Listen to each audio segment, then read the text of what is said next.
Thank you guys for joining our stream. My name is Titus. I'll be trying to give a fair assessment of this cage match.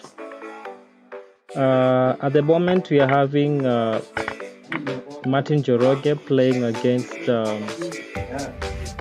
Mudangi from Uganda.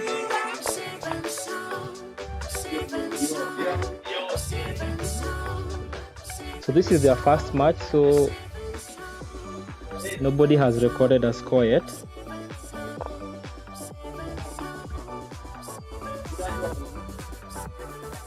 So both players have staked 2K, and that sums up to 4,000 bob.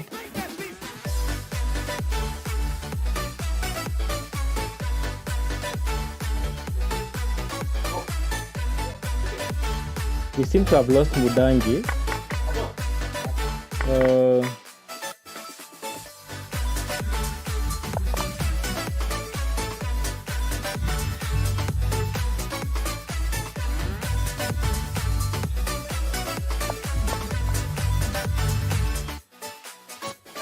We hope to be having him in the next round, but for now they can continue the match. So they're starting with 5+0 time control. Then from there they'll play 3+2 with 2 seconds increment, that is, and finally they'll finish up with 3+0 with no increment. So as per the predictions, Mudangi was leading on the votes. Guys think that he's the one likely to win this event.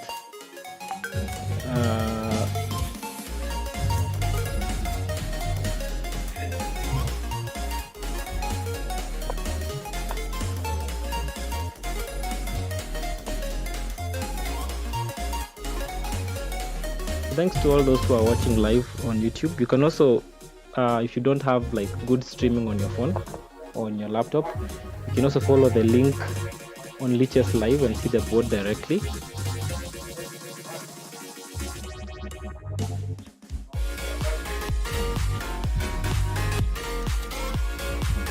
So usually you've always had the public having a good sense of prediction when it comes to who wins these cages. So currently we have 18 votes for Mudangi against 12 votes for Martin Njoroge. So the possibilities of Mudangi winning are high, unless this time is only the first time we get a prediction that is counter what guys have predicted. But chess is very unpredictable. Let's see how this works out.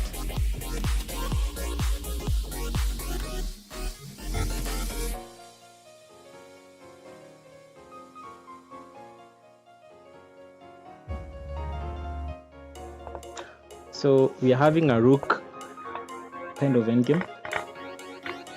So far the game looks very drawish, but I think the fact that White has a rook on the 7th rank might make a difference. Now he's exchanged it. This looks really drawish, unless Black does something with the pawns on the queen side.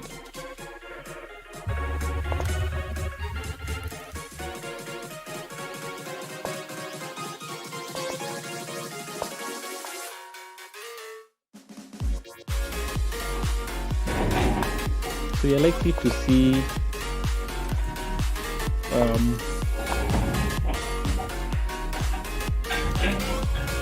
king opposition.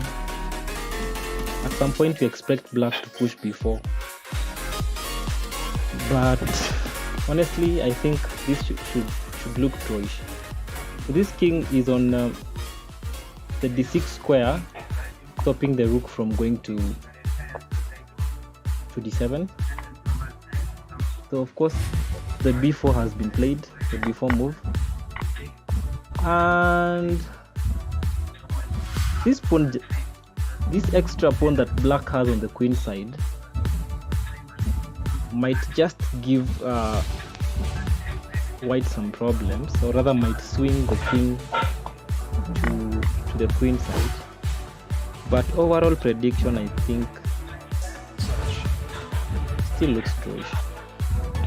So take, king goes to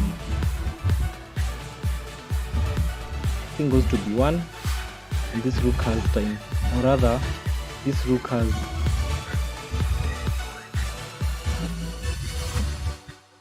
possibilities of protecting the king side properly. So I don't see such big advantage that any of the players have, but I think the black pawn might just be an imbalance on this game, and we expect to see a lot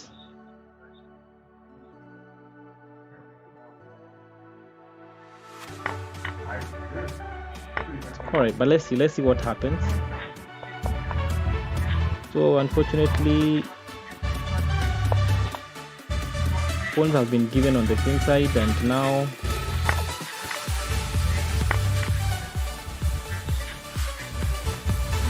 wow, so now the pawn this pawn is kind of falling,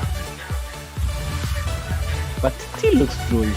King comes here, as long as it's getting to the f1 square fast.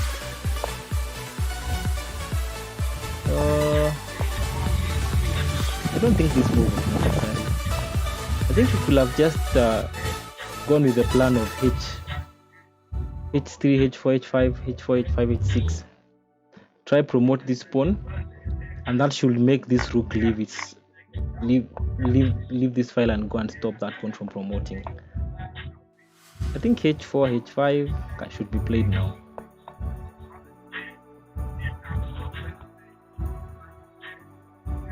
But also Martin has a good idea. He's trying to prevent this cutoff by this rook, because now with the cutoff, this pawn gets life. So maybe Martin is trying to see if he can check from the back rank. Overall analysis, this is a draw, but not so easy. I think the check could have been important. Could have checked. I think Martin missed a check. Check, exchange the rooks, bring your king to have opposition, and now start pushing the h pawn. As you push the pawn, he has to leave the pawns on the f file undefended, and then you capture both and it's a draw. But I think trying to push for a win here might lead to a loss. Anyway, let's see what happens.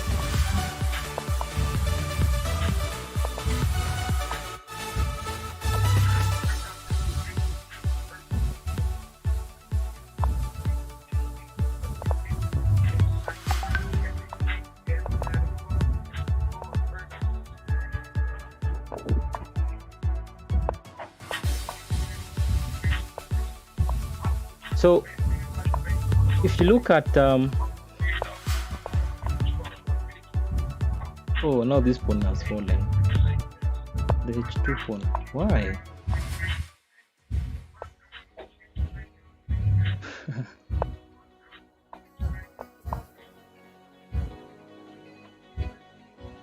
I think Mudangi should have taken the h2 pawn.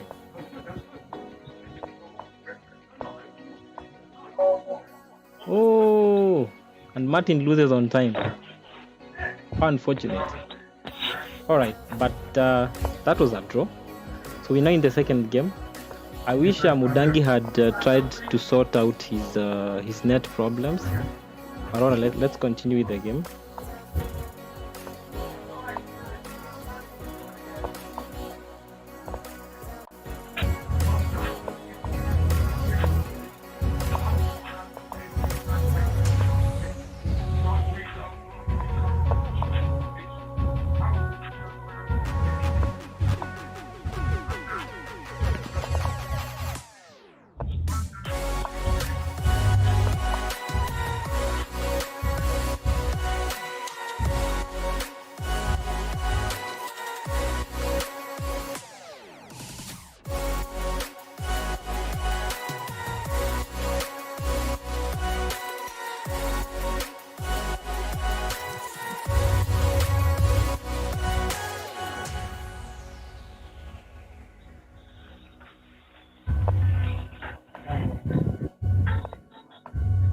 So we are still in more of developmental ideas, but there seems to be a lot of pressure white putting on the e5 pawn.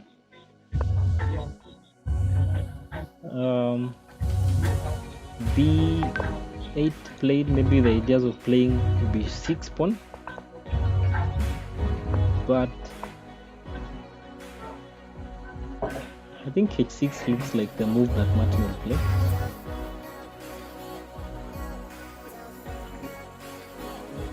So on the board, Martin is calling himself Lion Man, for those who've not realized yet. And Mudangi is, of course, Mudangi Isaac.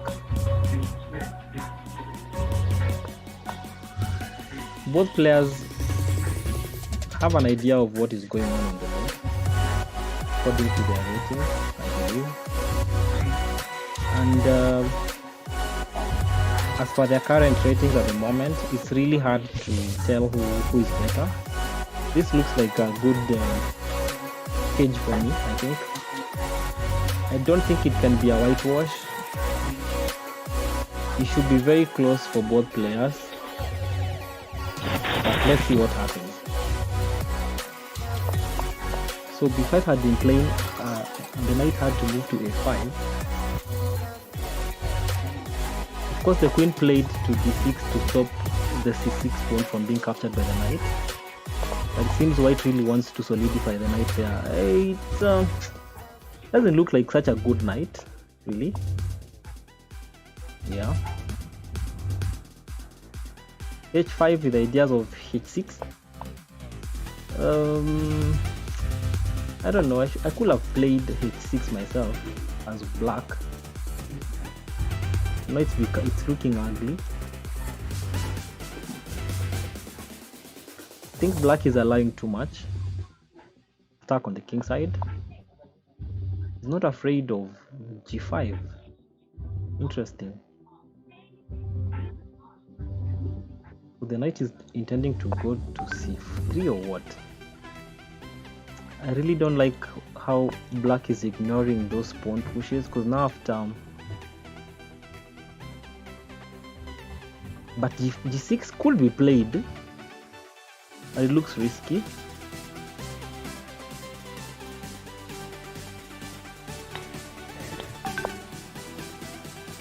So Mudangi goes for the aggressive f4.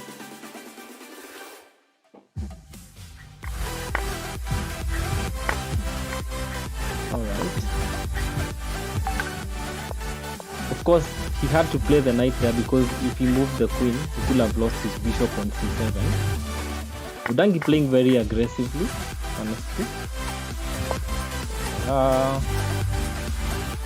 And his attack on the king side is equally exposing the king. So it could be a good thing and a bad thing. Of course, there's a threat of bishop g4, pinning the rook to the queen. I don't think it's playable immediately, because if Mudangi takes, I think that's not a good move by Mudangi. Bishop d2 looks like a blunder. He could have exchanged the dark squared bishops fast. I think he's given up rook exchange. I mean, black could easily survive this game and win. Maybe Martin got something here.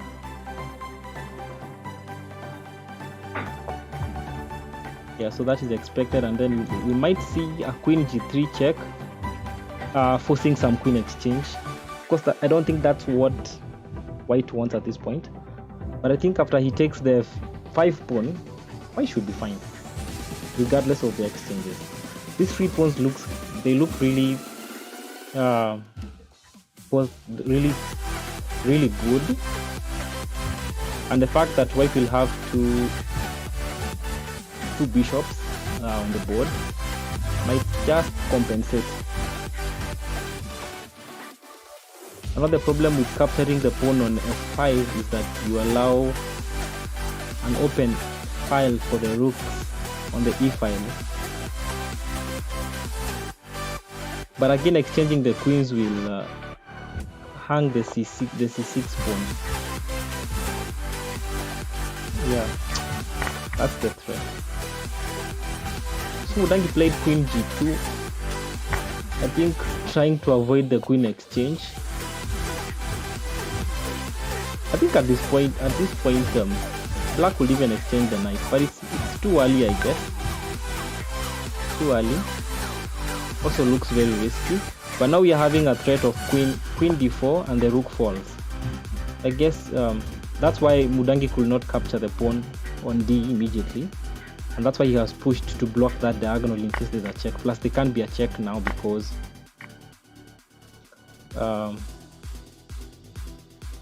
the diagonal has been blocked. So now we are seeing an exchange there, and of course that knight sack is for that fork to happen. Now queen takes bishop, and now we're having that attack and an attack on the rook.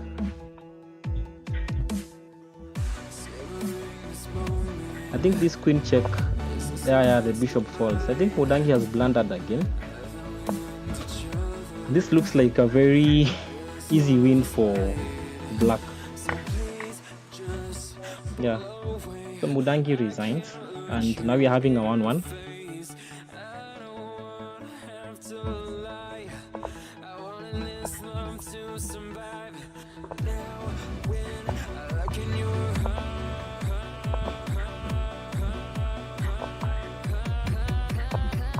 We are now on to game 3.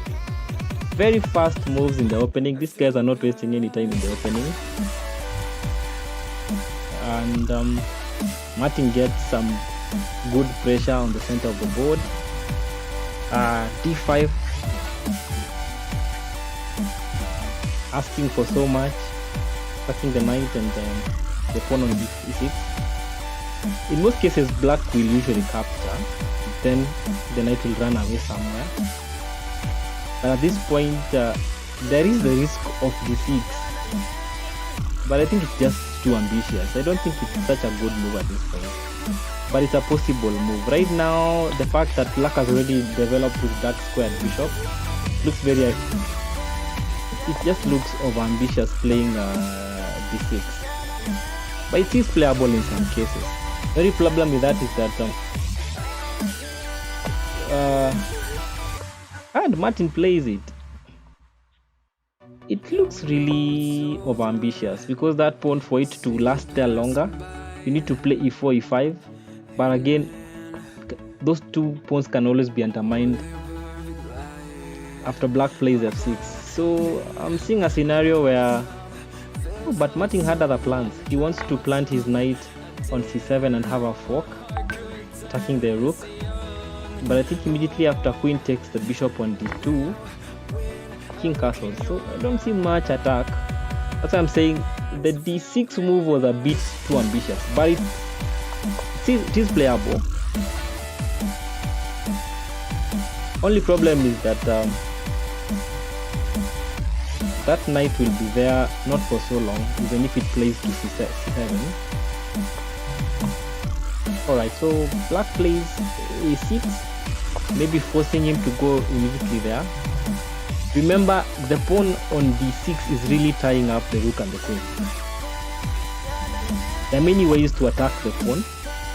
That's why I feel the move was a bit ambitious. So bishop has been played d4, I guess trying to find a way and play e4, e5. I think Mudangi has seen it, and now he's threatening a fork if nothing is done by white. The fork on e4 is coming, but yet again it's a good move by black because now he can always remove his knight and bring the queen somewhere attacking the d6 pawn. But all in all, let's see what happens. So Mudangi is very uncomfortable with a harmless knight, and he exchanges his rook for that knight.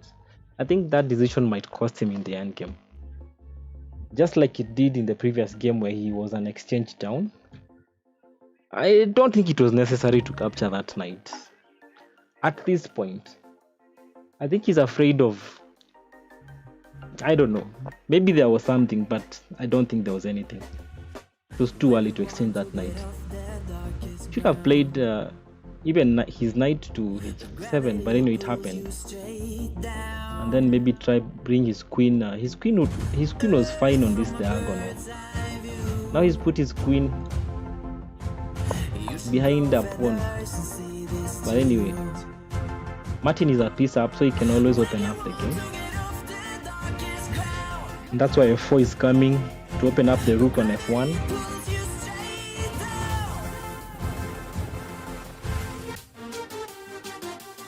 So at this point, the knight on d4 is a really good asset for black.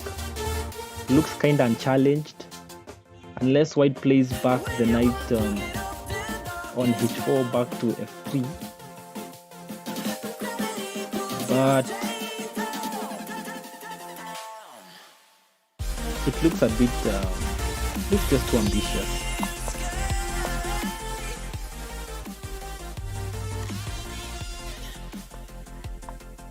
All right, so rook to e8. Martin takes the pawn.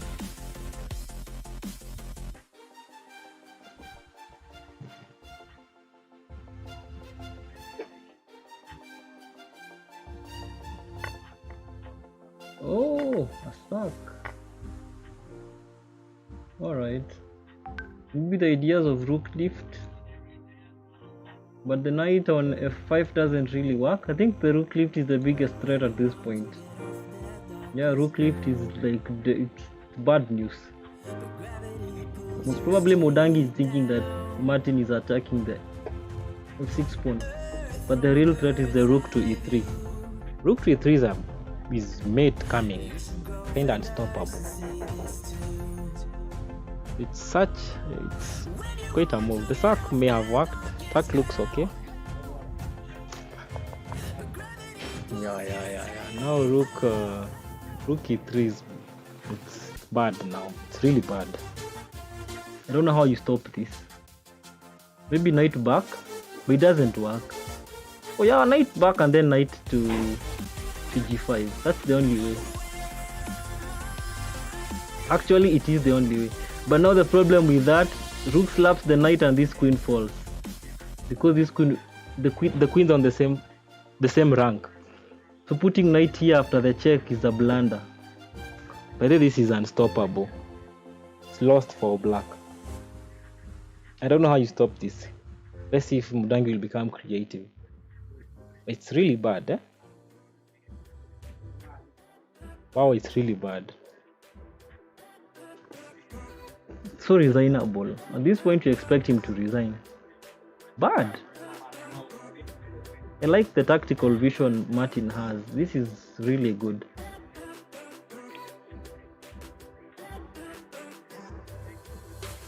I can see Kelvin D-Max saying that Martin Njoroge will win. Let's see how that will work out.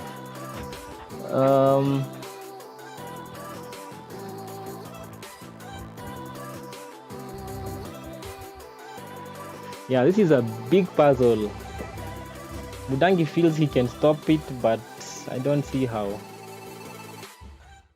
But he could try. He could try knight e6. You know, it's good to die with a fight. Oh, rook g4. Then what?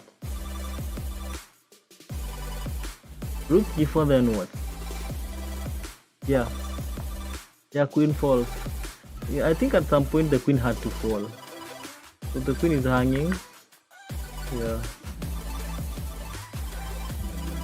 Yeah, Mudangi was trying to confuse him, but it wasn't gonna work. It looked a bit direct. Alright, so we're now into game 4. The scores are 2-1. Martin Njoroge leading.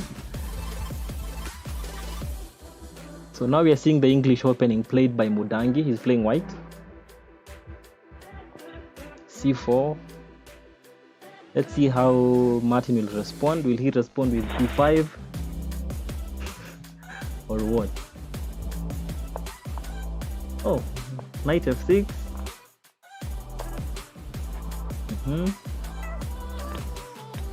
bishop bishop planning to go to g7, the fianchetto,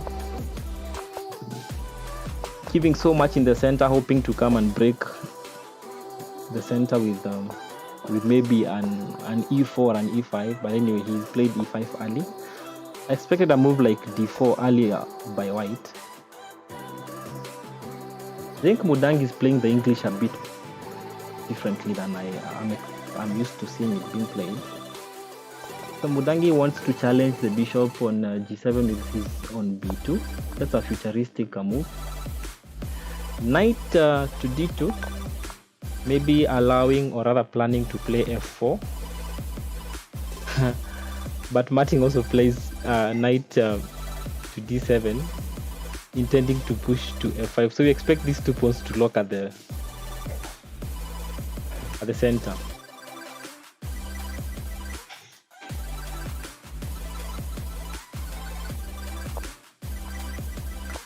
Castle. Martin goes right on with f5. Of course, you expect f4 at some point, because it would be meaningless why the knight played back to these 2.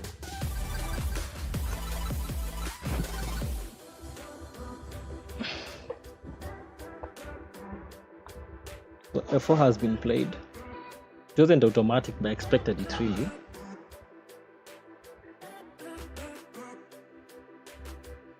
It's always very good in chess to anticipate your opponent's move.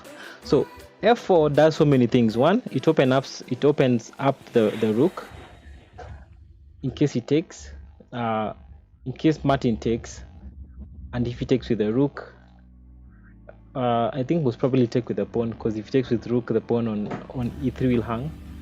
But basically what will happen, the dark diagonals are now very open. We expect to see these exchanges happening on the dark squares. But now the problem with black's position is that having played f5 and yet he had fianchettoed leaves the king a bit uncomfortable. You can imagine what will happen after this bishop is exchanged. You can imagine how the king will look like. Yeah, and that is what Mudangi is going for.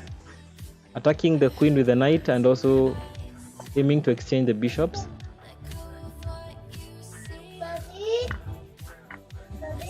Yes. Thank you.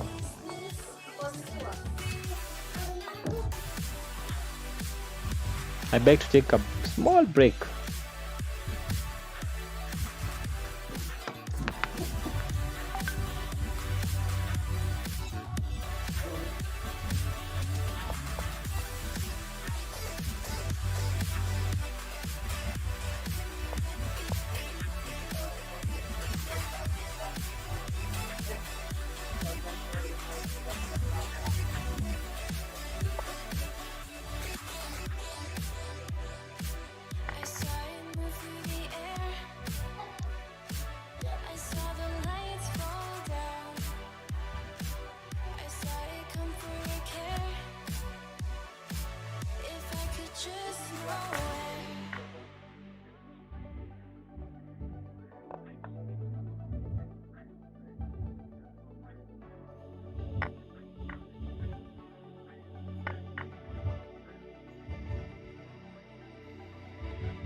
All right. Apologies for the small break I needed.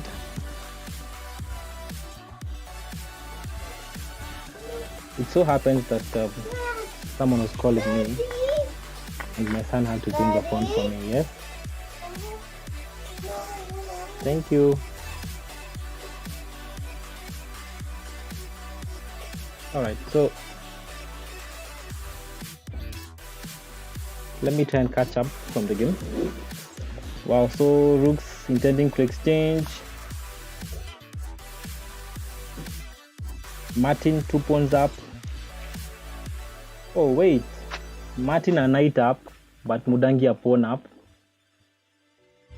There must have been something that happened. I missed a lot, it seems. Right now, these 3 pawns are an asset, but it looks bad for white. Hey, this is bad, because now we are seeing a possibility of rook e2 check. And now once you exchange these pieces, it's lost. If Mudangi exchanges those rooks, it's lost.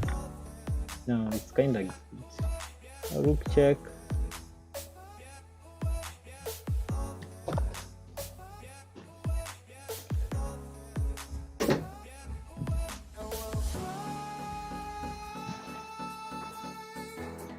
Don't close the door. No, just leave it out. Good.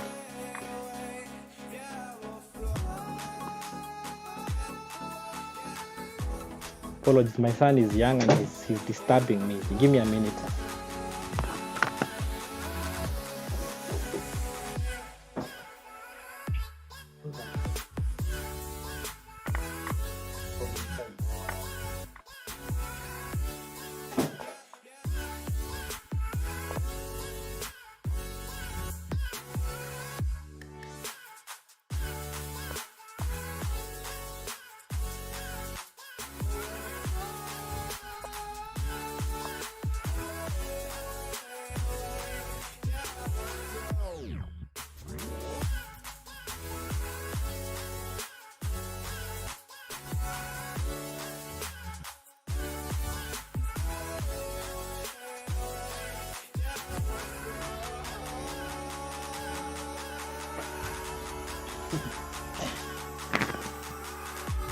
Game4 seems to be having so many challenges. That was my son, he's 2 years old. And of course he wants to be around and play. But I'll do that right after these matches. So the exchanges have happened. Of course, white is not feeling so good. After those pawns are undermined, b5 is kind of winning. Maybe you expect a move like, oh, all right, b5. Okay. The king may be probably going to d7.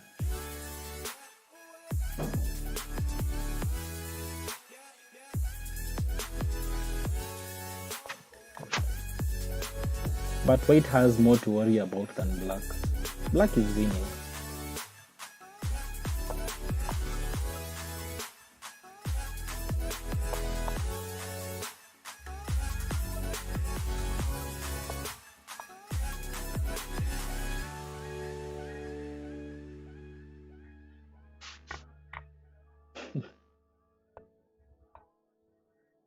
Quite sad, yeah?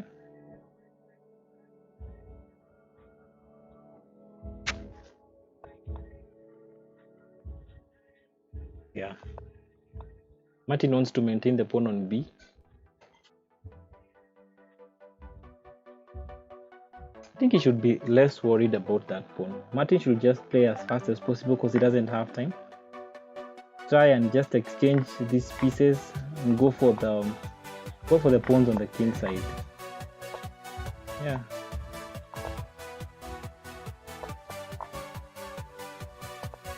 This is an uphill task for white, but he has the advantage of time.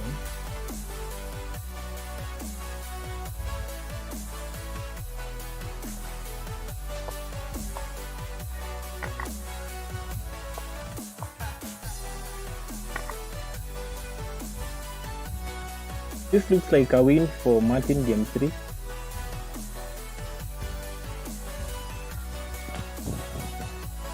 Yeah, now taking the pawn on f5, sacking the knight.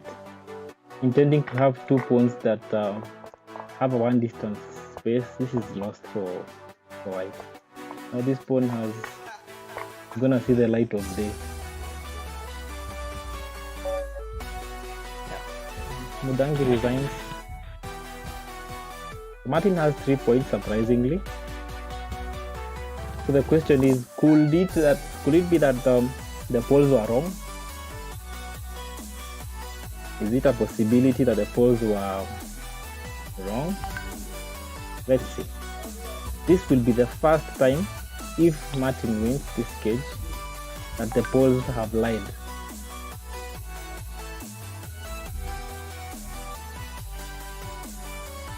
You can see how concentrated Martin looks on the video. Mudangi seems to have gone offline, possibly maybe trying to sort out his streaming problems. All right, let's see what happens.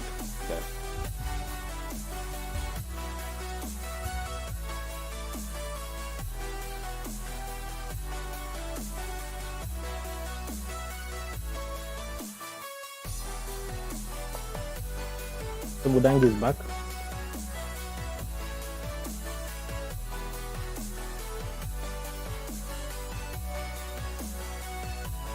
So Mudangi, after the rematch, I think he got black instead of white. I think they should abort the match and start again. Or did he?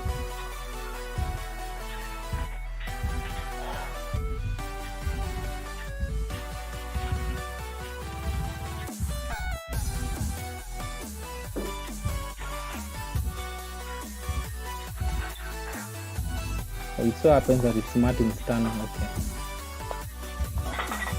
Alright, so Martin is an e4 player and he plays it. He's playing the King's Gambit after he plays f4. With the whole idea that after he castles, his rook will already have an open file created, or rather in the process of being created, because now after development the rook will just fall on f3 on the f file. Okay, an interesting move by Mudangi.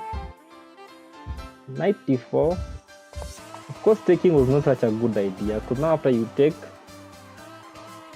the knight will have this pawn will have landed on d4 if white had taken the knight. It would be such a good move. It's a retrogressive move in development, plus black gets a lot in the opening. It's like a good idea, considering it was well supported by the bishop.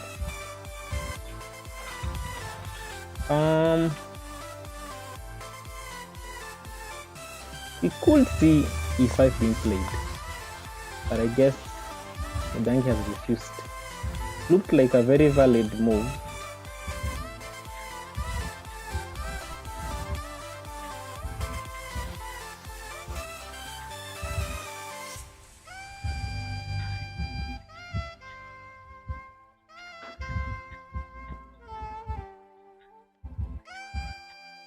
The question is, will he take? Taking was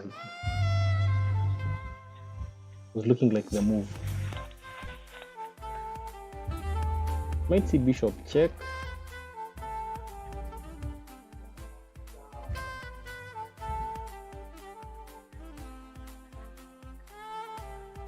Or he might see knight takes, but knight takes is not a good idea because bishop takes with check.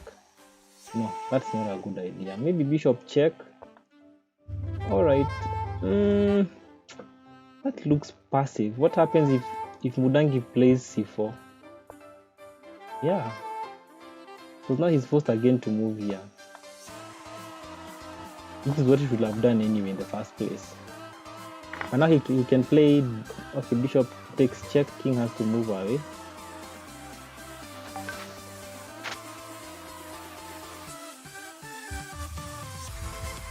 I think this is obvious. Or maybe Mudangi has something else to do, really. I don't see. But I think Mudangi is having problems with his network. As you can see,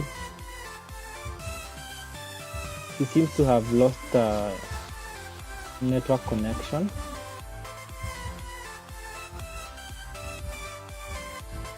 Apparently both of them.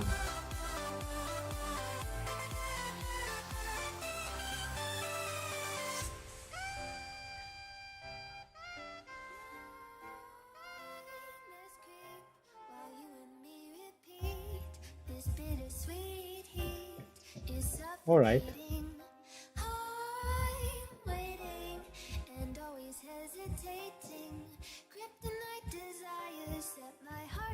The Mudangi is lagging on the clock. I don't understand what's going on.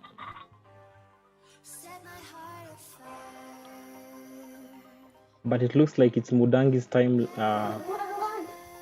reducing. Yeah. Thank you.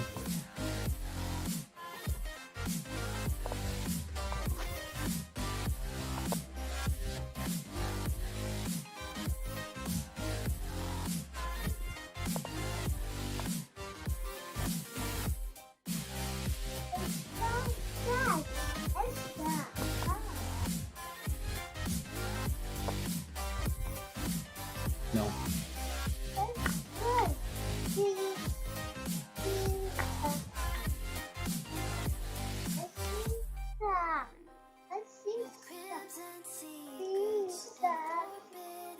Just a minute again.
Some distraction yet again, but I won't complain.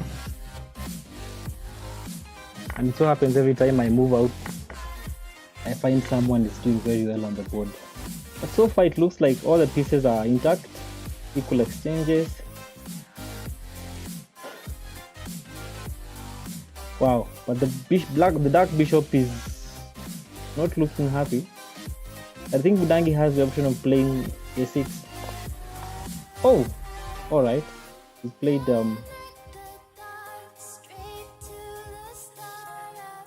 bishop e3.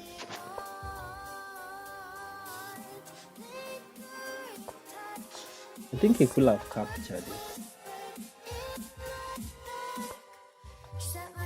He could have captured it really with the bishop. I think he's afraid of the knight taking and attacking the rook.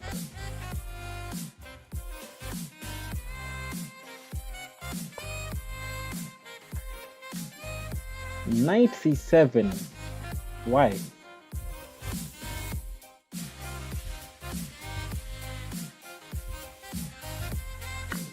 Actually, I feel like taking the dark squared bishop is helping white connect the rooks.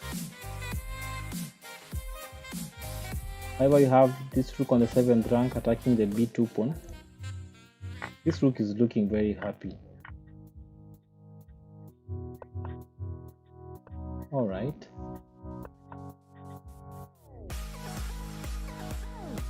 That was a good maneuver by white to stop the pawn on b2 from falling. You could see rook e1, but remember the pawn on b7 is hanging. At least he gets compensation, or rather he gets compensation after he loses the b2 pawn.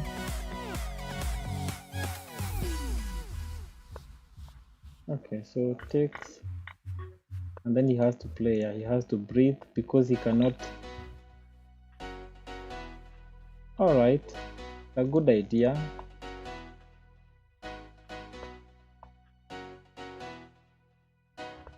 Seems Lion Mane is having time trouble almost all the time.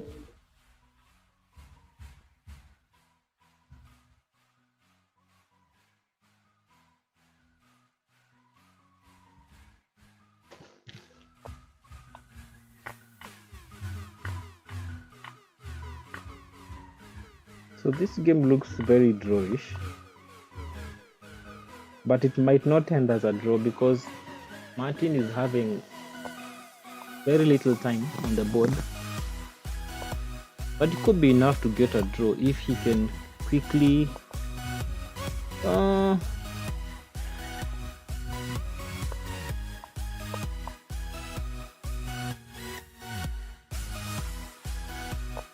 Alright. Bishop takes check. Yes. Then bishop to this diagonal. No, bishop to this diagonal was better. King back.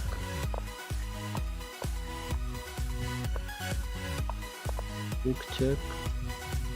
Yeah, now the king can go.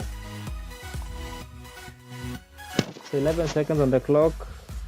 7 seconds, 5, 11. Mudangi having 30.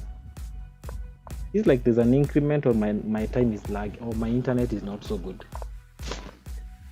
However, yeah, rook exchange, bishop takes, backwards. Now we are seeing drawish position and Martin lagging on time. 4 seconds on the clock, 23 seconds from Mudangi. Very tricky position, especially when you're on time pressure. It's drawn, but time is also a piece. Mudangi could take this one very easily. All he needs to do is hang in there for 2 more seconds. Martin trying to pre-move, but I think it's also very hard for him to do it, especially now. And there we are. Lost for Lion Mane, and the score is 3-2. So that was very good.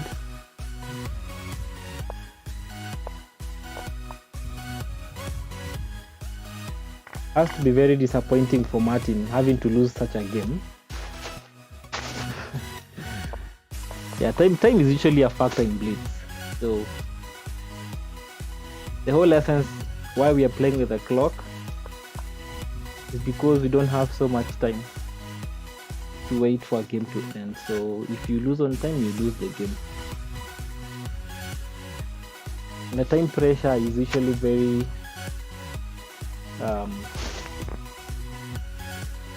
time pressure is usually a big factor to consider in Blitz. Alright, so we are seeing a different kind of opening played by Black at this point. So far I've not seen Martin play this line. Maybe it's a way to kind of juggle up Mudangi's ideas. You don't want to stick to one line so much. You want to find out what your opponent doesn't like, and then you stick on it. But so far so good. I feel like both players are playing well. The scores are very tight, 3-2, not much gap. You cannot still predict who will win. These guys still have to play another 3 games in this format. Then they'll take a break and play 3+2. So at this point, they're playing game number 6. They're supposed to play 8 games on this format.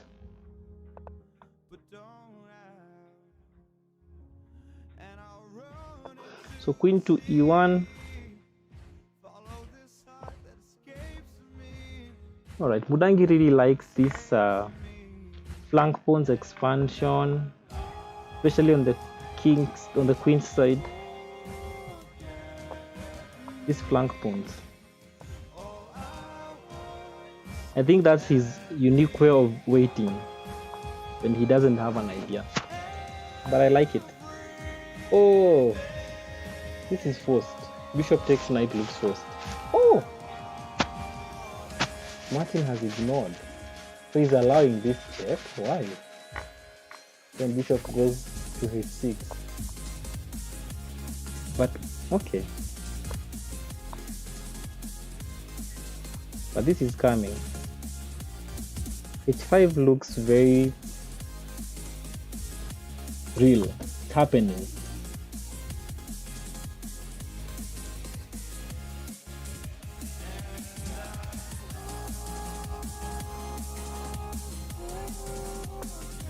What about g4? He could have played g4. Looks very annoying. Mudangi could have played g4 and then it's kind of won for him. But now putting his king on this diagonal to me looks like... I don't like his move. His king move is not so good. Yeah. And now Martin knows that... Okay, he's taken the bishop though.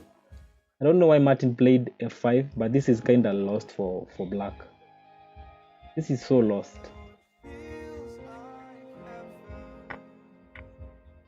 It is so lost.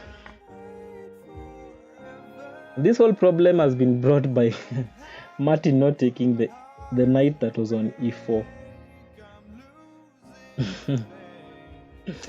So we are seeing a 3-3. This is a very tight game. I'm impressed so far.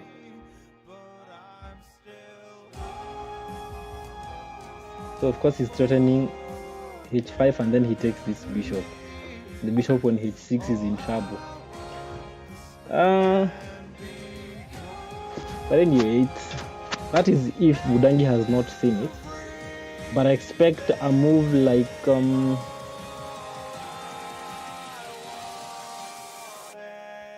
is queen c5, then queen g5.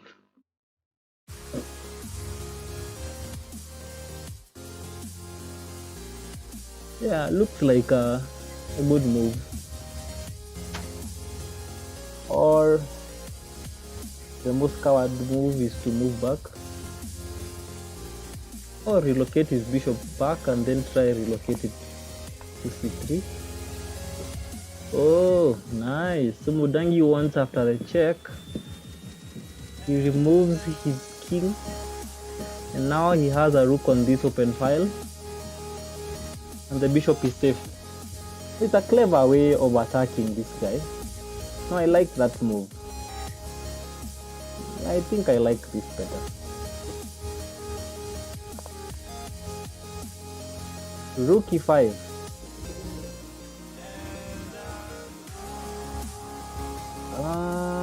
What happens after rook f4? No, not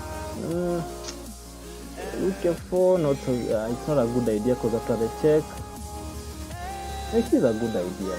Is it? No, it's not a good idea. Rook e5 is such an interesting move. I think Mudangi could still play g1, king g1. This move is complicating stuff. Because after that you move away.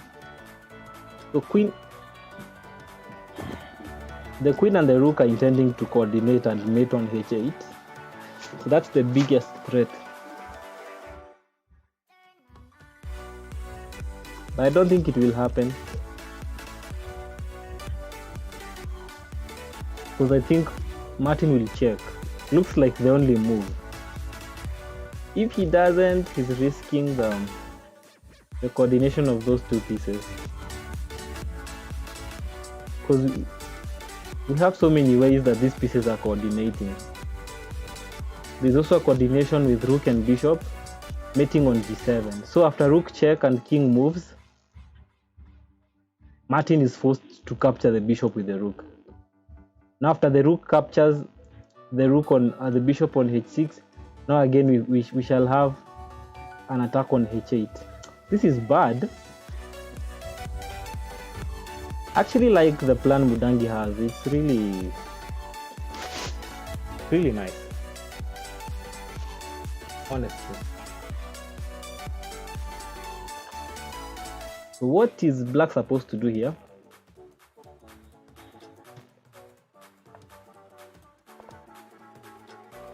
Rook e8. Okay. Now remember, after rook has moved, we can even play. No.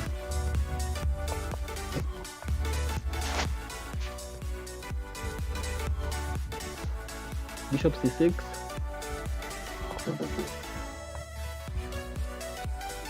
Yeah, now the threat is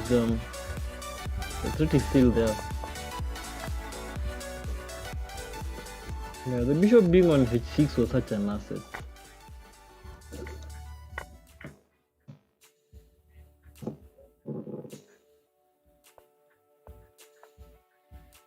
So of course the pawn on e4 is on a lot of pressure.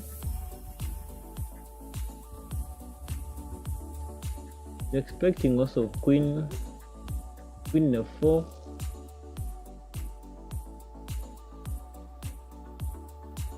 So that will be met by rook e6. Interesting.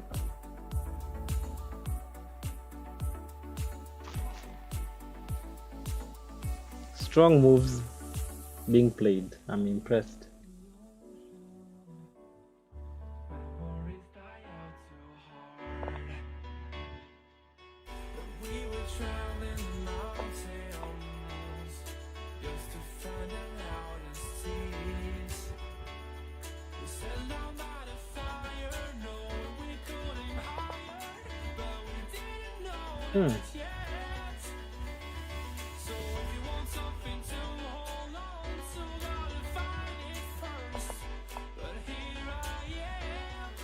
So the fact that Mudangi is a bishop up,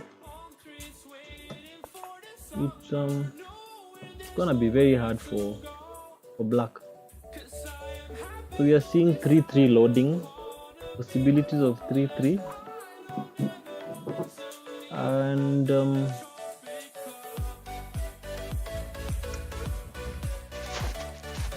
queen c5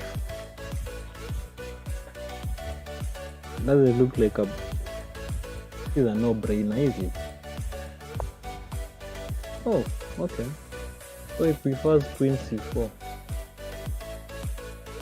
Oh yeah, putting more pressure on the e4 pawn.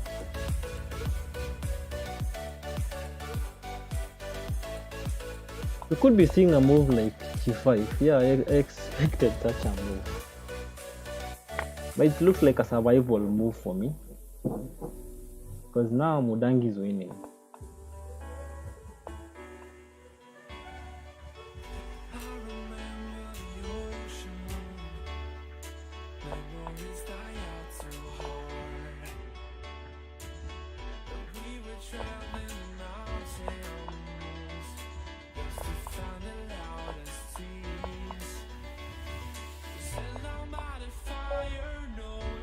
Oh yeah, and he lost on time. The position is complicated. We shall use more time to think, and that is what happened. Martin being a piece down, trying to hang in there and see if he can get something on the board. Never worked out so well. So we are now done with game 6. We are joining game 7. Oh, very very tight cage match, tighter than I imagined.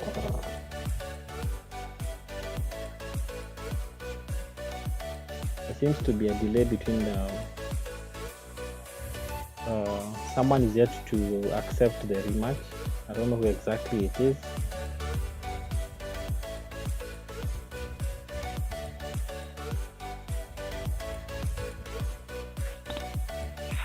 Martin already knows it's not easy.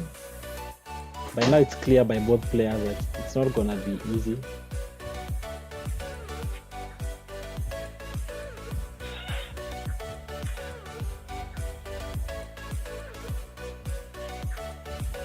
Alright, so as we wait for them to restart the game number 7,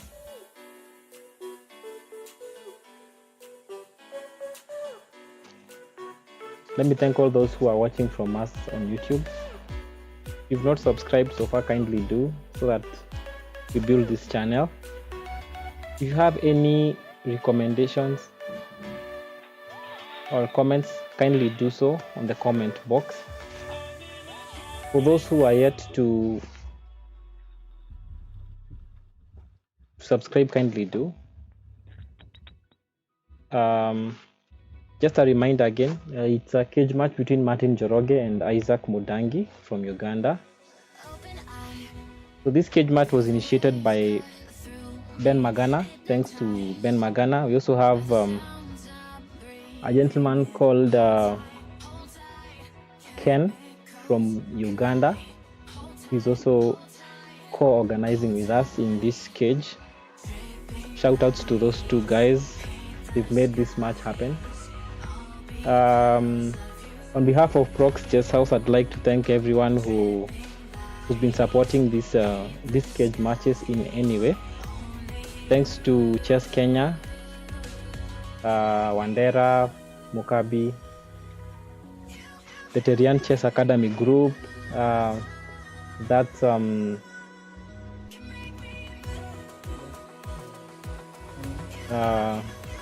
Brian Kidula, who's also been very resourceful in making these streams really quality and with great insights and analysis. Thank you very much. So I'm happy to see Mudangi is back on stream. Finally, this is really good. So as we join game 7, we shall have Mudangi live, which is really awesome. Current score is 3-3, very tight game. I didn't see this coming. Honestly, I thought one person would get a head start, maybe on 5+0, considering Mudangi was supposed to be better on 5+0 because that's the time control he really wanted. Martin Njoroge claims to be better on 3+0. We'll see how that will work out in round 3. It seems the games are back.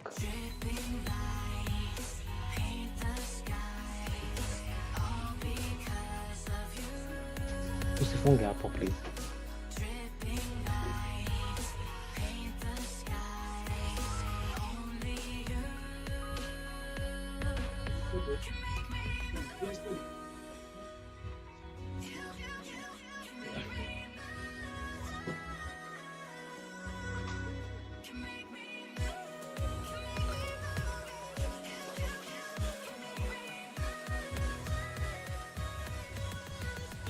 So as they set up,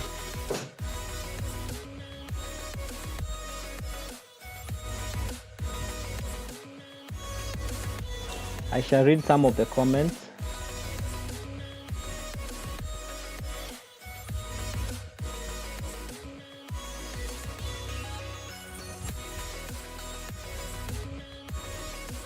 Yes, we can start. We can start.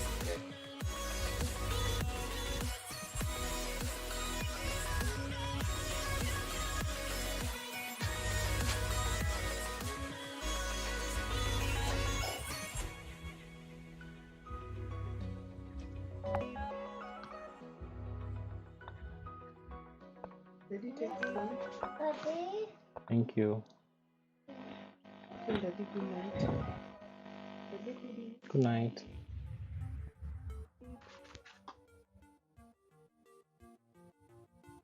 We are on into game. We are on into game number 7. So finally, we have Mudangi back on, which is really good. Awesome. So Martin playing white, Mudangi black. Now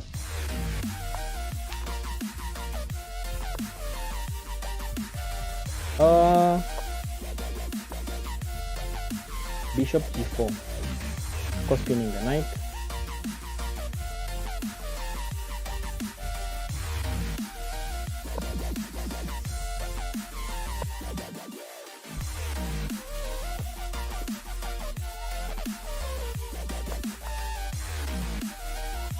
I like Mudangi's pose. He's very relaxed on his bed. Unfortunately, I've lost him again. But all is well. So after this set of 8 games, they're gonna take a break for 8 minutes. Then they'll resume immediately after to do the next set of 3+0, 8 games again. So if you look at the chart, guys who are supporting Mudangi are from Uganda, and the Kenyans are supporting Martin Njoroge. So it's becoming like a national kind of show. But this is really tight. I can assure you, so far as you can see, it's not obvious who's gonna win. Unless something interesting happens, these cage matches are very unpredictable. So we are now into the middle game. So far, all the minor pieces are on the board. Just 2 pawns exchanged. And Martin Njoroge is a pawn up, which is something. So if he can hold on to that, we are likely to see Martin winning this round. But not as obvious, but white looks better. And now he's trying to build up his pieces, connect roots, get open files. Because the board looks a bit tight at the moment. You could see this bishop exchange. It looks a bit obvious to me.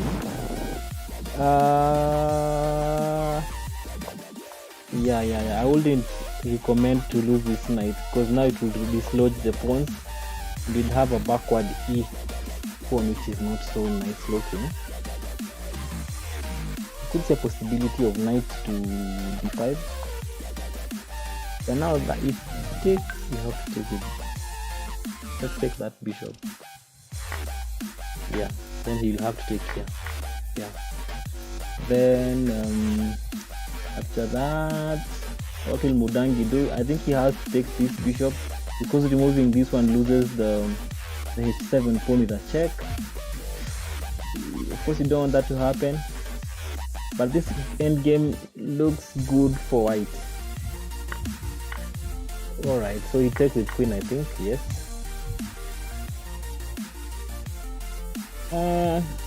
Definitely want to take with queen because I think he didn't want to. Oh, blunder. Yeah. Rook a5 is such a big blunder. I think Mudangi did not see the bishop was on the d2 square. Oh, so painful for the fans. Yeah, the Ugandans are disappointed. Mandela bench saying, what was that? Yeah, what was it? The scores are 4-3. Martin Njoroge leading. But it's still too early to determine who is gonna win. So we are seeing an early exchange of knights.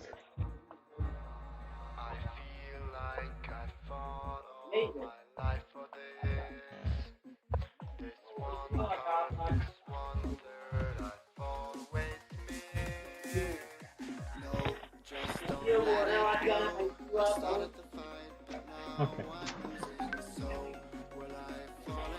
Interesting how the black pawns are still on the starting position except the d pawn.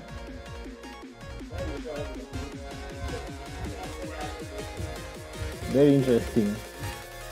Meaning his knight takes d looking good. You take, I think, here, yeah. Then he's supposed to take. Then queen takes check. What do you do? Maybe you push. Push c6. What do you do? Alright, so he takes. Queen takes here.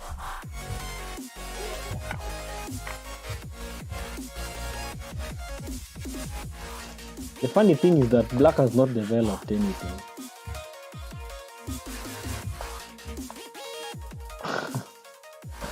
Yes, going for queen exchange.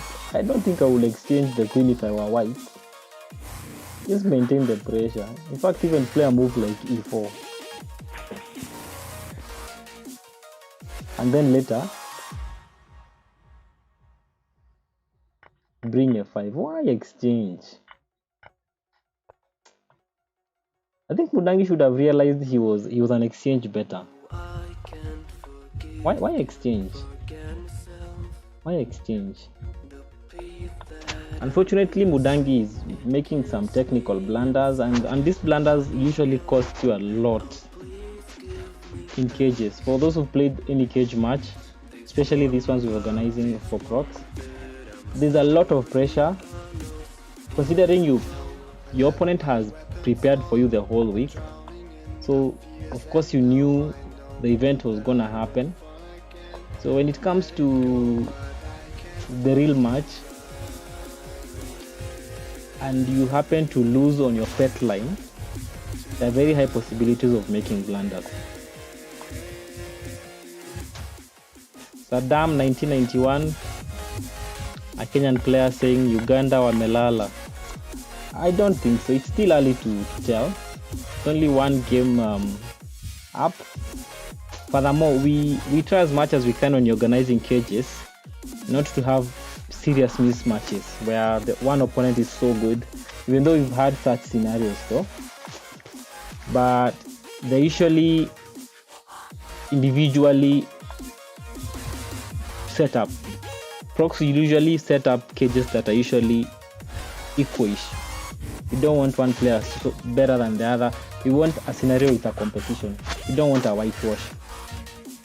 But anyway, we've had such scenarios before. We're not saying that there's anything special about this match. We could see a big turnaround maybe in the next set.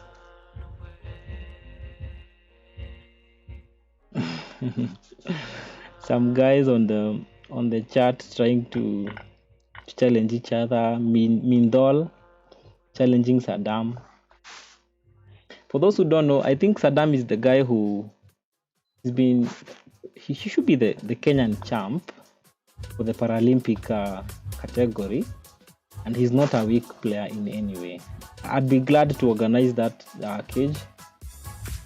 So at this point, we are now into the end game, and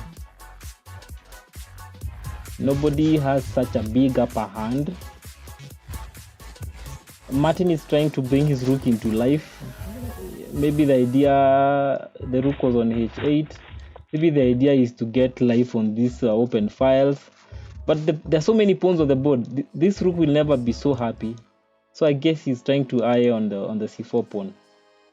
Or rather, maybe try and put rook on d4 and exchange. But still looking very drawish.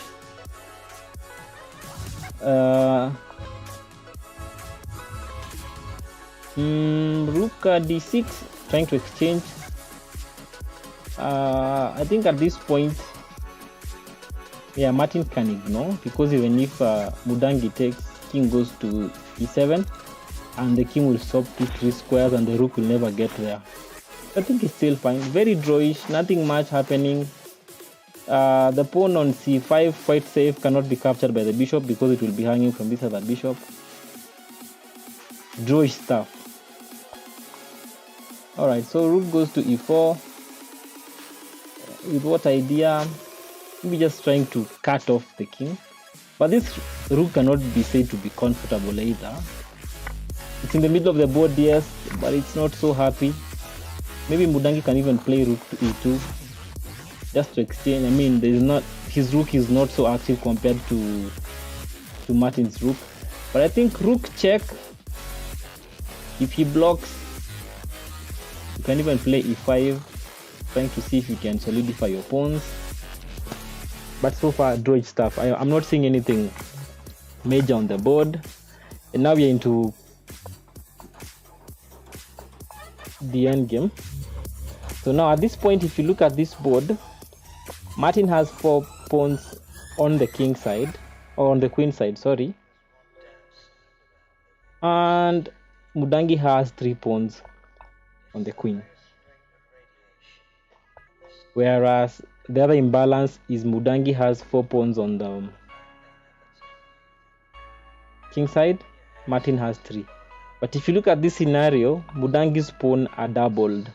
So he needs to correct his pawns. If he can maybe successfully push before, he could correct his pawns. So maybe in this case, Martin is forced to play d5. I don't think king f5 looks very risky, because you're not inviting before. Yeah. Initially, if the king was on d6 and you play b4, then the king would stick around on d6 and you wouldn't need to capture. But even at this point, you may not need to capture. Yeah, he can still ignore.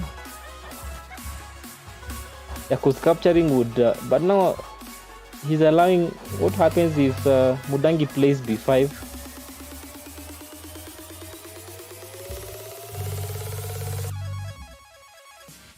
It will still look drawish. And the position is still drawish. Because look at it this way: if Mudangi captures, then he will have a pawn on c5, yes, but he cannot proceed because he cannot play c6. Then it gets captured by the pawn on b, and black will be fine. But b4 looks also very inconclusive. Martin doesn't need to capture. Martin does not need to capture any of those pawns. He can just let them be. Taking is a blunder, because if he takes, this other pawn takes, and Mudangi creates a passer on the a file. So we could be seeing a draw. Yeah. Now Mudangi is kind of blundering. Because now after that pawn push, this pawn falls, and the king is coming to capture everyone else. Just push this. Wow, Mudangi has just lost this endgame. Why did he capture?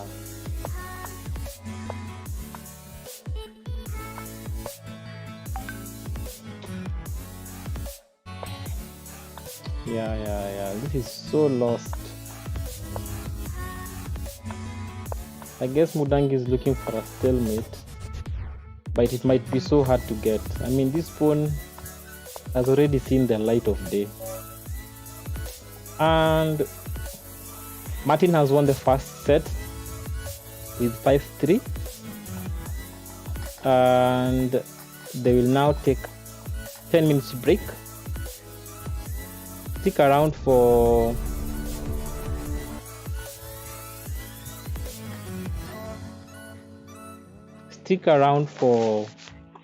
the next set coming up shortly.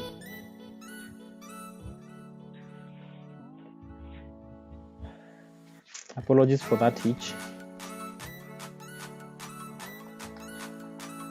So the first set is kind of done. The scores are 5-3. So they will take 10 minutes break, then we shall resume. In the meantime, kindly give us a few minutes and then we'll be back. Games will resume immediately after 10 minutes. Exactly 10 minutes. Thank you, guys.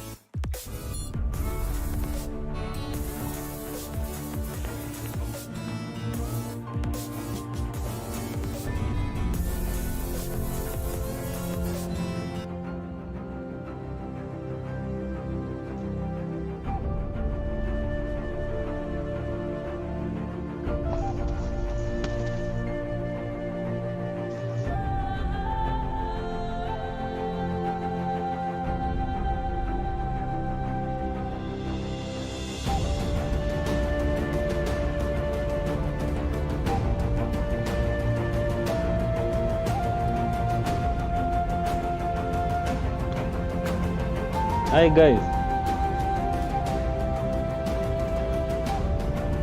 I want you guys to take a small break for like 5 minutes. You can take some water, tea, then we resume in exactly 5 minutes. So right now it's 10:17. You can resume at 10:23. Mato, umesikia maneno? Sawa.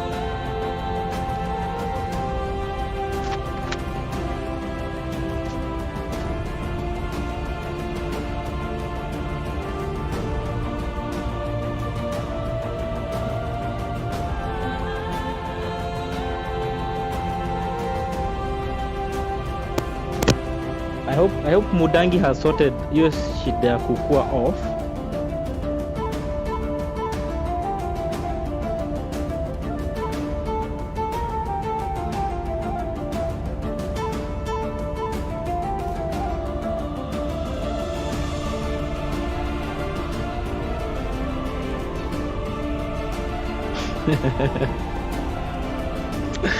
Hey, wazee guys are chatting badly. Wow.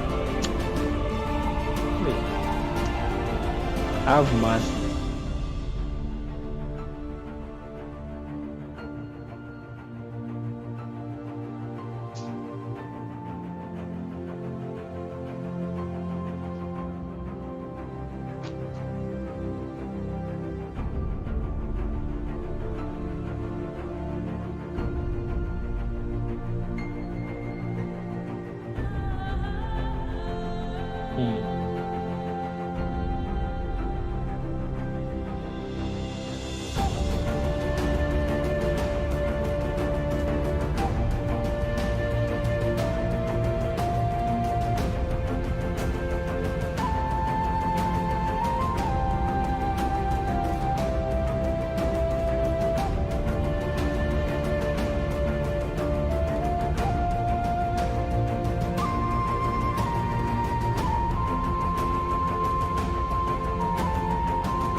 Thank you guys, we are back.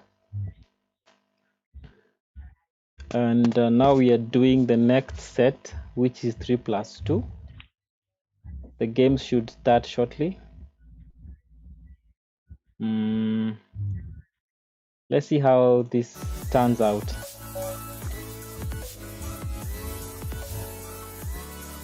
All right, so there we are.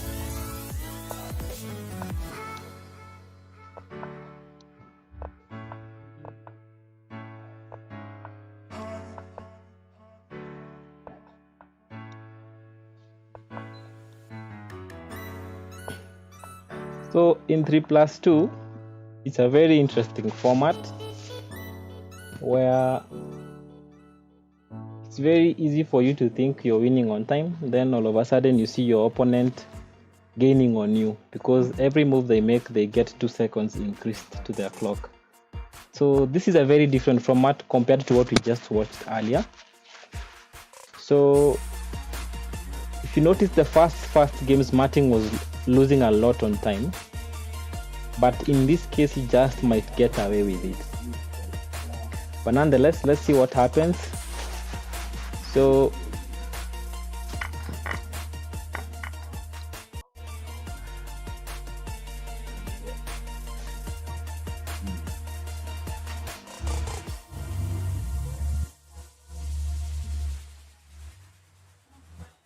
okay, so that's a painful move for white, because now the queen is attacking the knight on g5.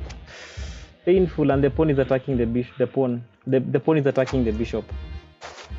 I think Mudangi knows it's not looking good. Now, is there a way for him to get away with it, really?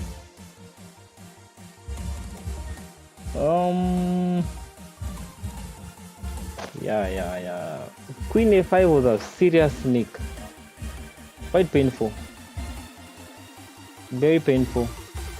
Mudangi knows it's kinda over. But let's see what happens. It's really painful.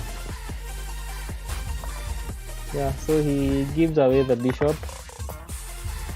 And now Martin is cruising all the way, and Mudangi resigns. I mean, it's very frustrating to play that game, knowing that you lost a piece just like that. So Martin has 6 games.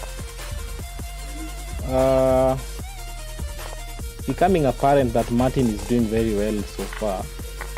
And this kind of gaps are very dangerous if Mudangi allows them. So what's likely to happen if he allows this kind of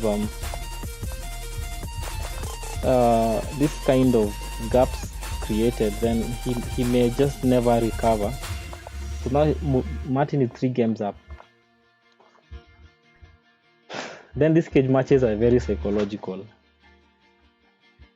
You could just lose one game and it allows you to make so many other blunders that you never intended to make. So this has to be very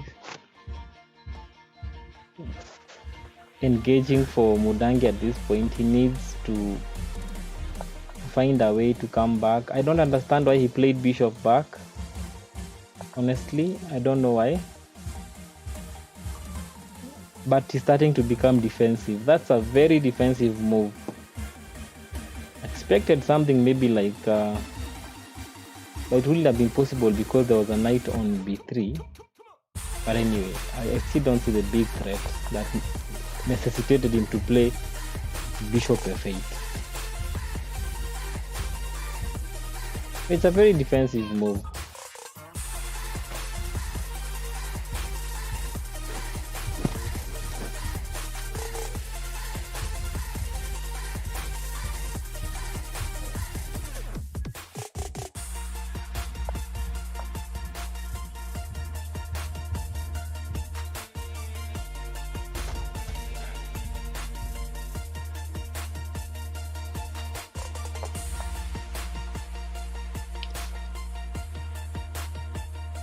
So 95.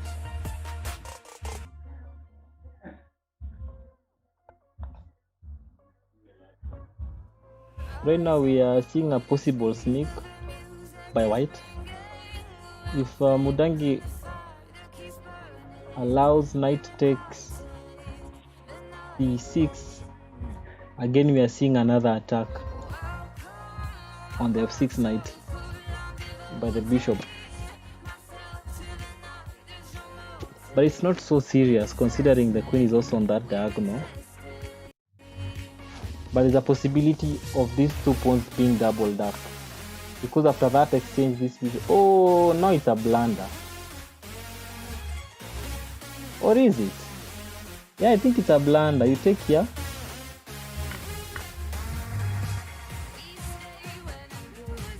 Yeah, now Mudangi is supposed to take... Oh, Mudangi has blundered. What's wrong with Mudangi? You never saw that tactic?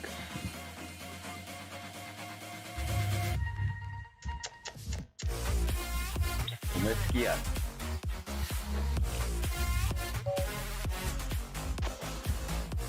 Wow. I am not gonna comment on that one. I think he's under pressure. I start to think maybe Mudangi is under pressure. There's a lot of time. 3+2 is a bit flexible. You can catch up on time. I honestly expected him to see that. Now those small blunders will cost him the cage. Wow. I'm shocked. I never saw that coming, honestly. First of all, removing the queen.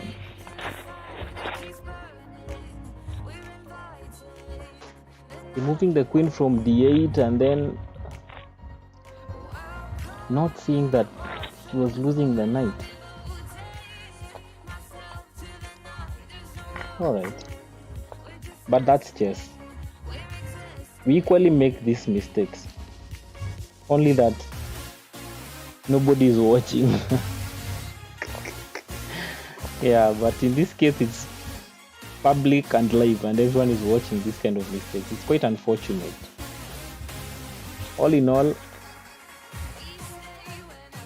we learn from these mistakes. Okay. E5. All right. Will we see we will see an en passant?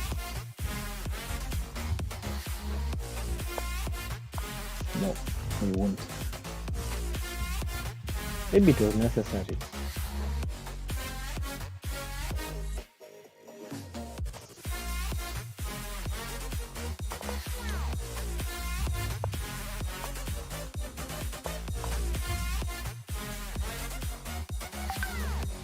Okay.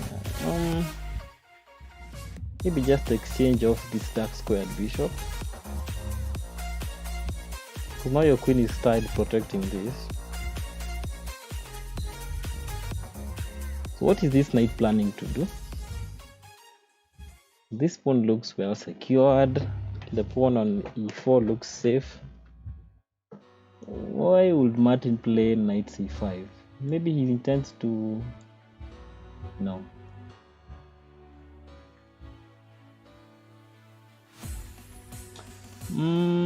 Why?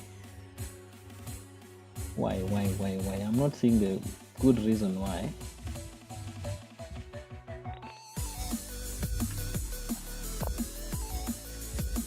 Why?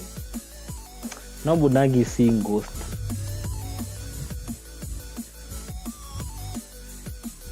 Now he's worried about this knight, and this knight, honestly, I am not seeing much it can do. Now Martin is planning to play f5. All of a sudden Mudangi had a very good idea.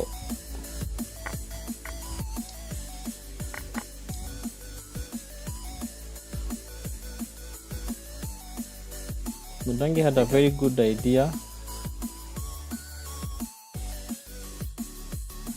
Tighter. Yes, Martin. My device ya kustream iko 20%. Oh, your streaming phone is at 20%? Iko 20%.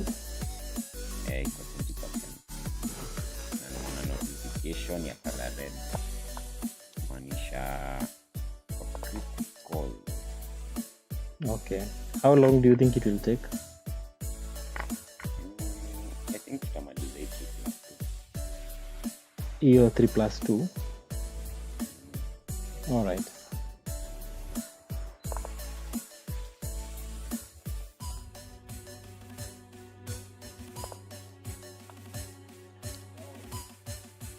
So Martin is having a low charge on his device.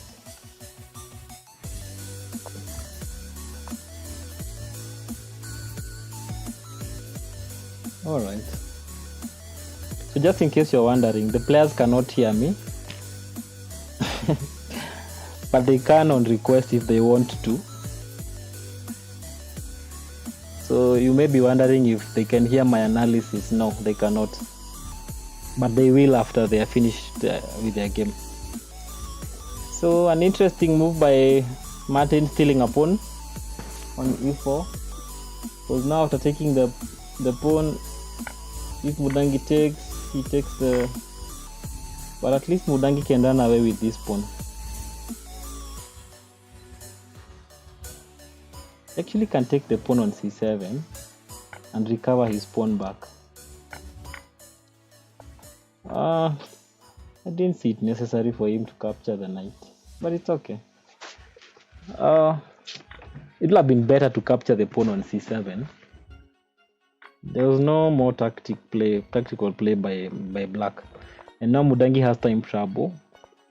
10 seconds on the clock.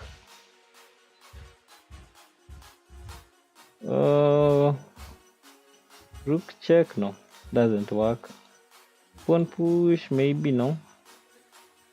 Or maybe bishop with the intentions of coming here, no. But Martin is a pawn up. Yeah. Rook has been played to d8 with the ideas of c6. But he can play e4. It's not okay. It is not so okay. It is forced at this point. It is. Why is Mudangi giving a pawn? I think he's under stress. And now check is coming, and then rook check.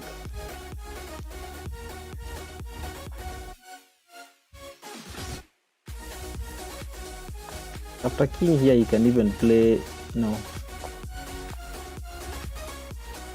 Rook on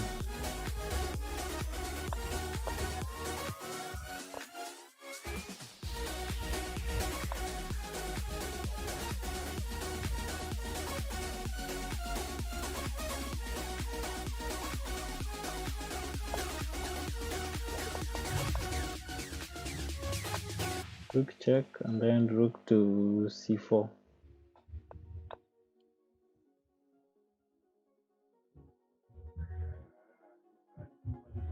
Rook c4 is annoying.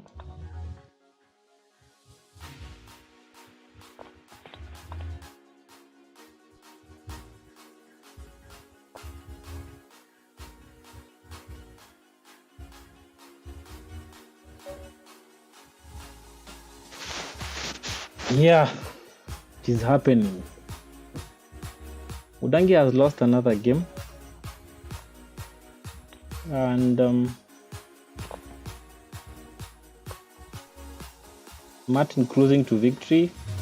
So anyone who gets 12.5 points first wins the cage. So Martin is not so far from there because now he has 8 points. He only needs 4 games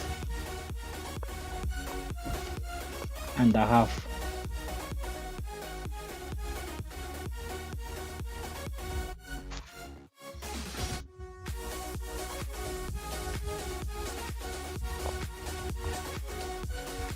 I think Mudangi's sitting position should be very comfortable for him to win. but it could also be the opposite and make him sleep. 3+2 is usually very complicated. It's more like, for people who are used to playing Blitz, 3+2 is like classical. Sorry for using that word. But any time control with an increment for a Blitz player feels like a classical. There's just so much time. But when the position becomes complicated, even if there's an increment, it also becomes very complicated. Because you're used to that laxity of taking time before you move. So it's so easy also to lose on time. Of course, I hope you saw that tactic. Mudangi had this bishop pinning the... there was a threat of a discovered check, and the knight fell because there was this. Now with that, it becomes a casual exchange. I think even Martin might take the knight, but I guess he wants to do it in a different way. He wants to exchange these two pieces. Take. No. There's this possibility, but it doesn't really work. But this is coming. B4 looked like it for me. But this knight is intending to relocate.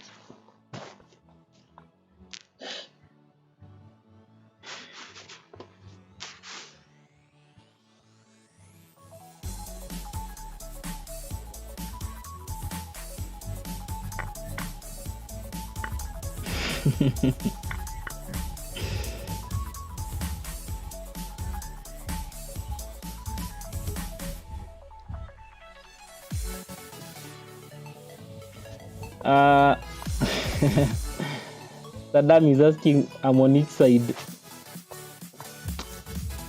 I'm trying not to support Martin. I'm trying to be a commentator at this point, so I will always side with the underdog. Honestly, I thought Mudangi was slightly better for this cage, but the results are showing me otherwise. He only has 3 games which he won on 5+0. So far 3+2 is not really working out for him, which is a bit disappointing for the fans.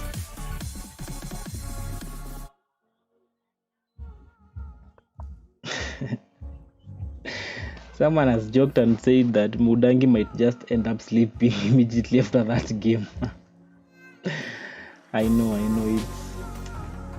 these are not the results you want once you have staked money, you know? Alright. So the game is a bit slow, and like other games.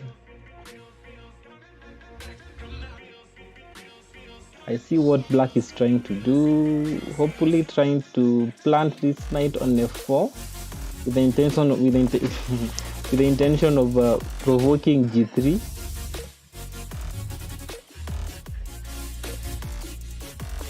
And then come and get an attack on this king side. The queen has already shifted from here, trying to see if he can get ideas on this side. This might work. Looks ambitious, but playable, very playable. Considering that the dark squared bishop does not have enough, there are so many moves before this bishop. The dark squared bishop comes into life on the king side. But knight e2 might just save the day. Yeah, that knight is saving the day. Martin is seeing it, and he's a bit more careful than Mudangi in critical positions.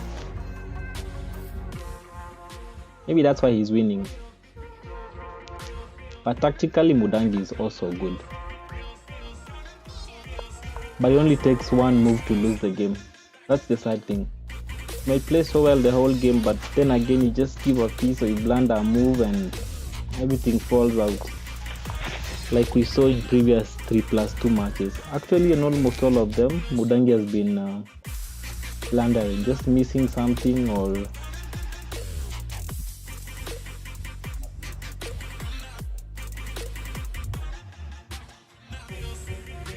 yeah. Kimani Hubert, if not Hubert, Kimani H feels like 13-3 is loading. It's very possible, but 13-3 is also very, it's hard to find. I don't think it will be 13-3. Maybe 13-6 or 7. Now you see he's given up a rook with a pin. Yeah.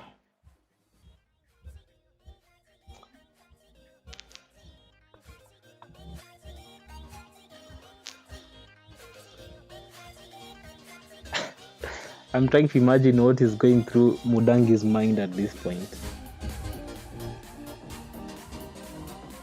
For those who are wondering, I've also been in Mudangi's situation. I played a cage match against Ben Magana, and I never felt so well. Very tight match. I was also sleeping like I was on a similar sleeping position like Mudangi is at the moment, and honestly speaking, I lost, and it wasn't so good, and the gap was not so good either. So I think Magana finished with 13 and I had 6. Yeah, if not 7. I think I had 6. Yeah, I had 6 points. And simply because on the 3+2, I really messed up a lot. Then we used to play 12 games 3+2 and 12 games 3+0. So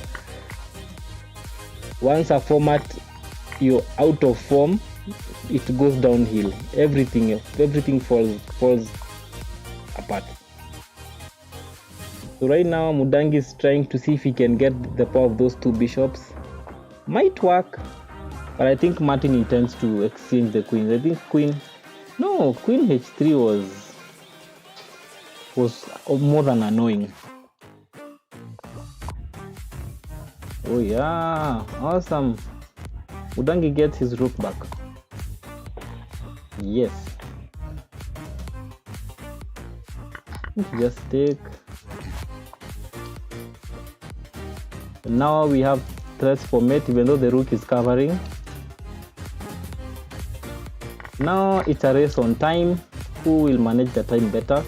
Mudangi having 9 seconds, Launmin having 10, so both have 10. But the good thing about this, once you play very fast, you get increment on time.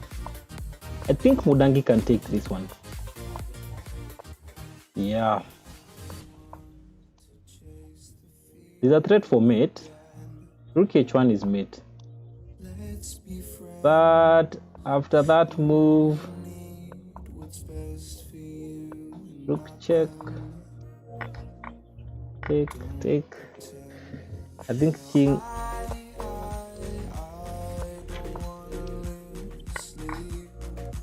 Oops.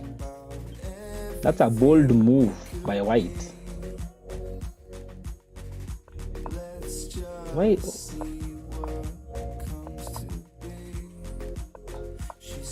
Mudangi seems to be doing very well under this scenario.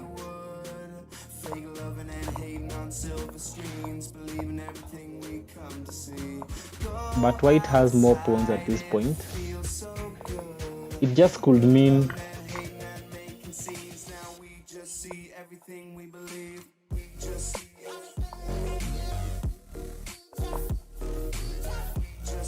oh,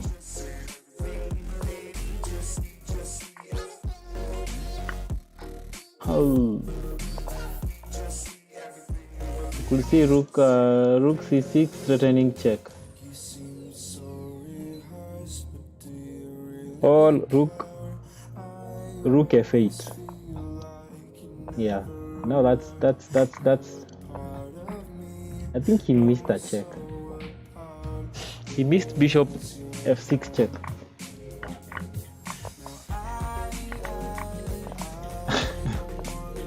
Anytime pressure can make you do things. I think now White has given all the pawns that he had, and it's looking very, very drawish.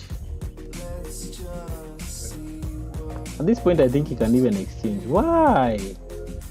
Why, Mudangi? Why?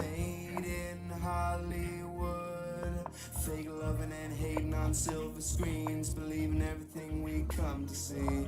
Go outside, it feels so good. I think I could have captured the bishop, honestly. Just see everything we believe.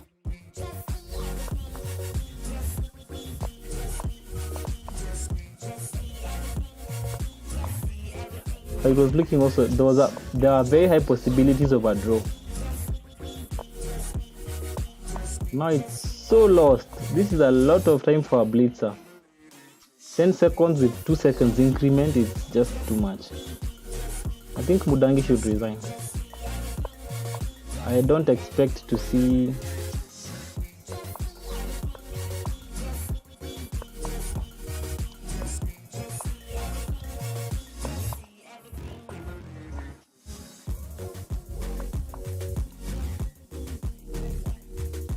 right now. The plan is a bit obvious. In fact, bishop check was evidently obvious, then promote. Wow. Yeah, now we expect someone to resign here.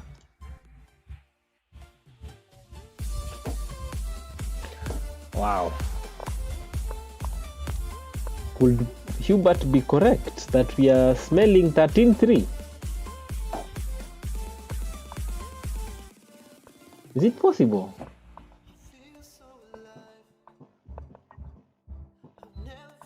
Because 13-3 means they will not get the chance to play 3+0. Yeah, it's a very high possibility if that's what's gonna happen. Already Martin Njoroge had hinted that his network is not so good and he won't be hoping to have a good stream in 3+0 because he has little charge on his phone. But if he can manage to win all the games in 3+2, then that simply means he wins the cage. So Martin has won the last 6 games in a row, and that has to be very frustrating for Mudangi.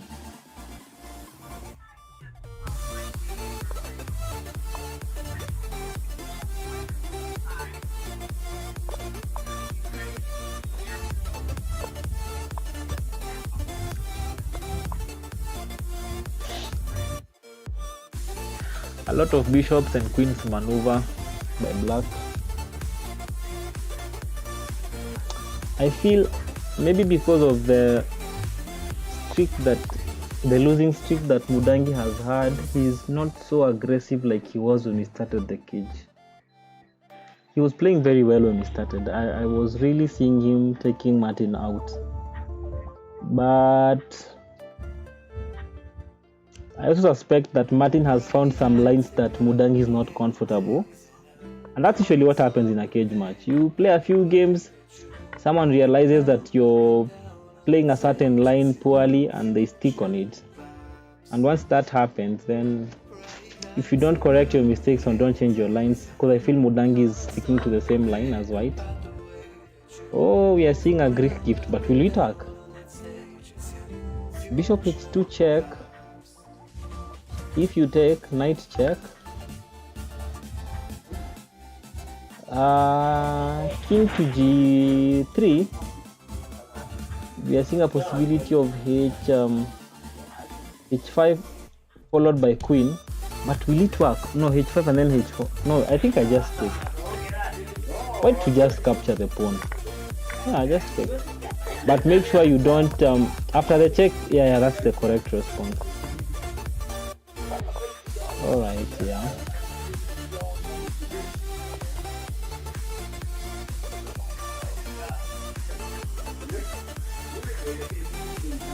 No, we'll F5, no?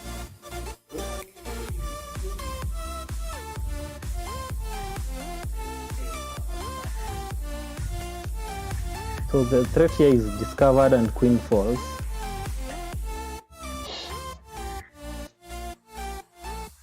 I think at this point he can he play king h3? Then after queen check, king g5. All right.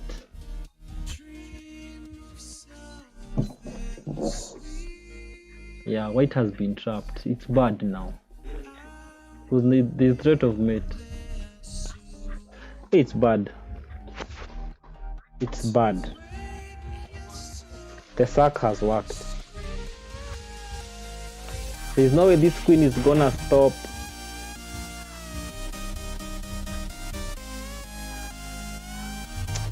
It's painful. It's painful to watch. Let's see what the Ugandans are saying.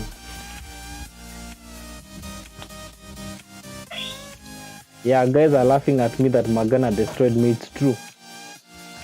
Magana is CM and he's been Kenyan champ for quite a while. I respect the player very much. Soon I'll be challenging him. I'll be challenging him back once I feel I have improved my game. So at the moment, Mudangi has resigned. There wasn't much he could do. So Leonmin has 10 points. Martin leading with a very serious margin. I thought this was a tight match, but I guess I was wrong. And now Mudangi going down the. He's going down like a man. You know, when you come for these cages, that's when you realize that chess is hard. Yeah, and especially when you know that the person you're playing had time to prepare for you, so they watched your games, they analyzed them, and they know your faults here and there. So it seems Martin prepared well.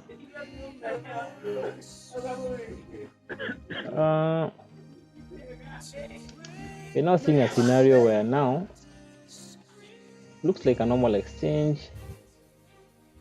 We expect Mudangi to capture here with check.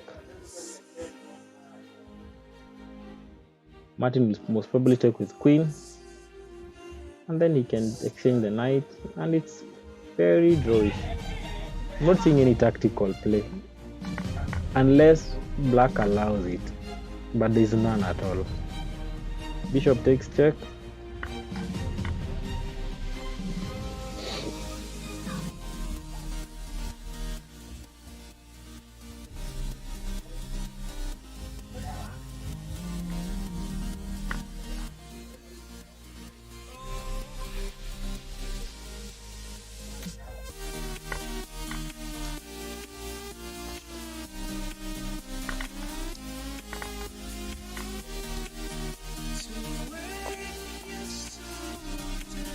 Might we see a comeback by this talented Ugandan?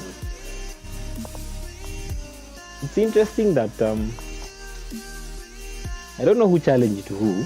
I'm not sure if it's Mudangi who challenged Martin, or was it the other way around? But Magana was the one who came up with the idea. I think he's the one who came up with this fixture.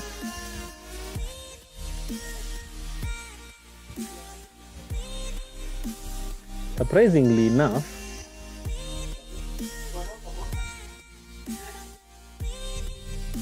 when these guys started this cage, they had almost equal chess rating, but now Mudangi is way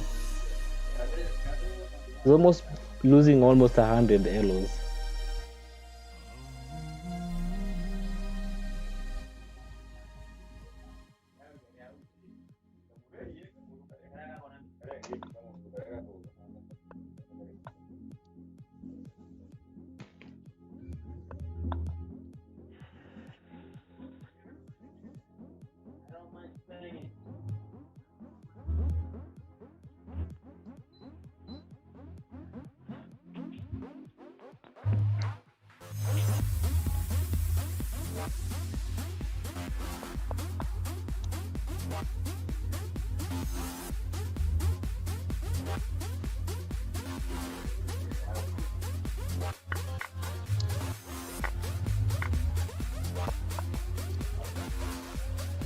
chess club is telling me that Martin is the king of all junior players. I think Martin is no longer a junior. My score with him is not so huge, but I think I'm better slightly. I don't know if he will accept to play with me. I wouldn't mind to, but I don't know if he wants. But I'm sure he would give me problems. But Martin, honestly saying, I think I would steal from him with 2 or 3 games. Actually, a few weeks ago, Martin was playing Hubert, and I think Martin lost. Maybe the person I will challenge is Hubert himself.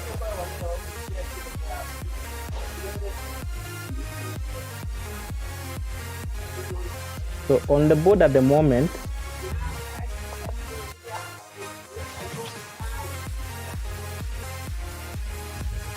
we have our usual scenario where the game is looking drawish, and then all of a sudden you'll see something happen. Right now there's a possibility of knight check, and then we see a tactic. Is that possibility? But so far it's just looking drawish. I think Mudangi has seen it.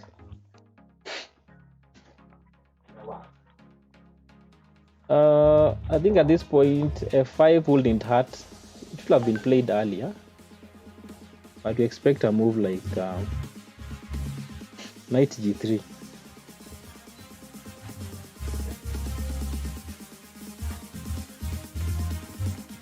But here the f2 pawn has fallen. This pawn is down, no doubt about it. I don't see a way to salvage. Yeah.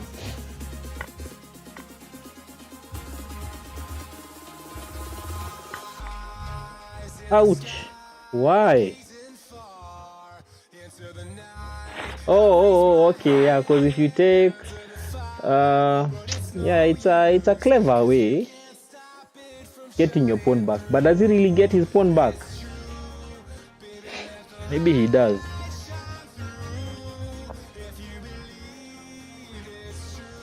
Blunder.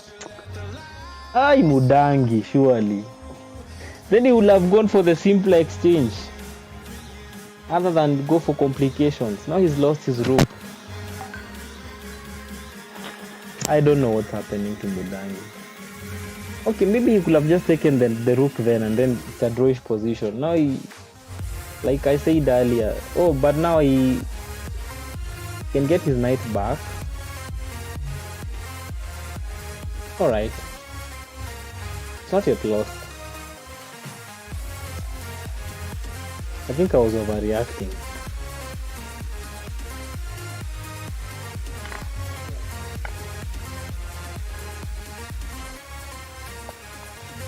Still a very drawish position. I don't think White wants to exchange the knight, because now the h5 pawn falls outrightly. I doubt he wants to exchange.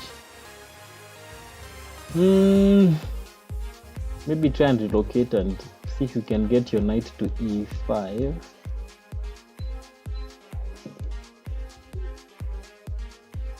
I think that would work.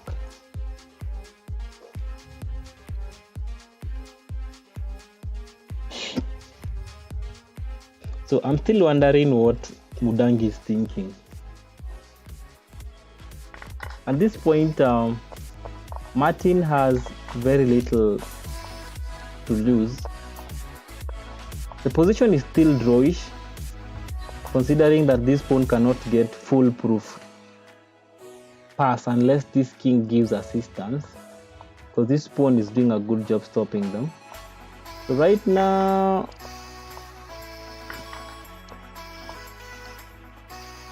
I think this is the move. No, Martin, go for this pawn. That's the only way to win. Yeah. All right. Still looks drawish because everyone gets a queen, but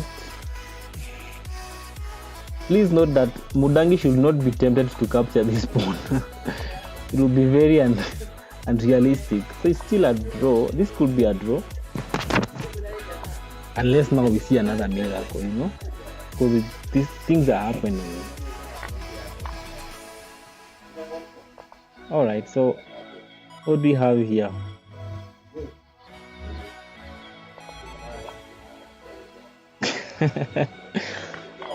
Saddam is a real fan of Martin.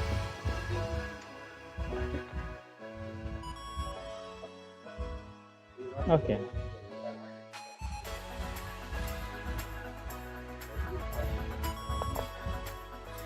So like we expected, it's ended up in a draw. No miracles, nothing fancy. So we've added Mudangi 0.5 after 7 games. Was it 8? Alright. It is something. So now Martin needs 3 wins. The game is over.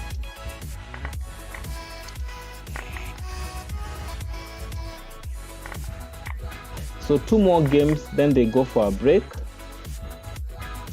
And then we come and finalize this cage. But as it is, Isaac has a very tough time coming back on this billboard and looking fine.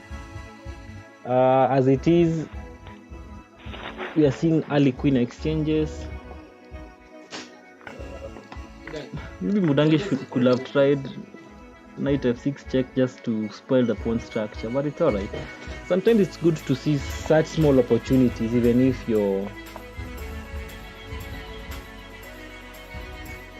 But maybe he never did that because he was anticipating losing the c2 pawn,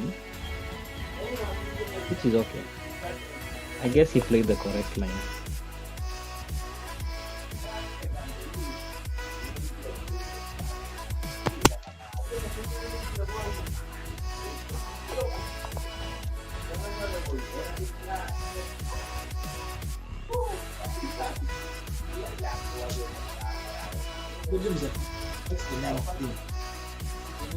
So we are seeing them joining the end game quite early this time round.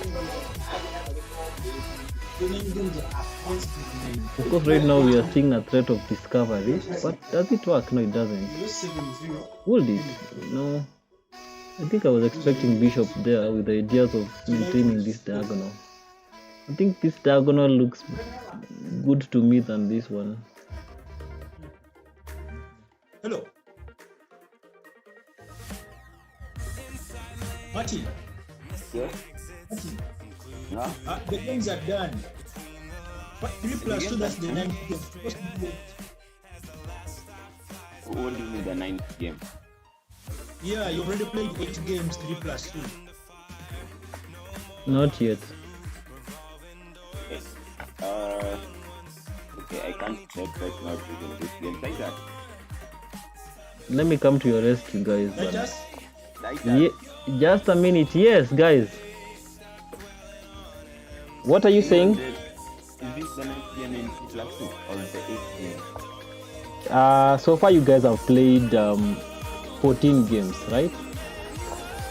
And you're now playing the 15th game. So 2 more games to go. 3 plus 2. Yeah, 3 plus 2. You play this game and then 1 more. How many are they playing for 3 plus 2? They're playing 8 games. 3 plus 2. Yeah.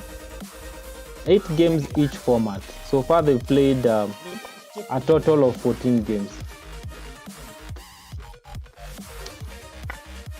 So 2 games to go.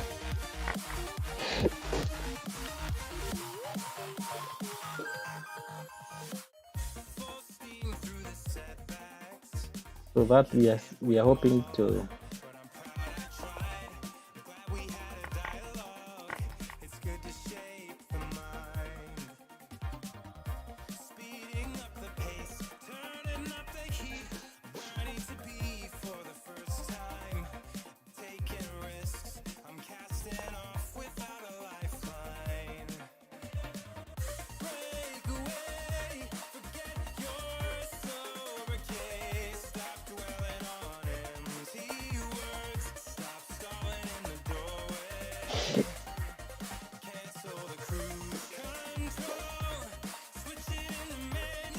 Does it look dangerous? No.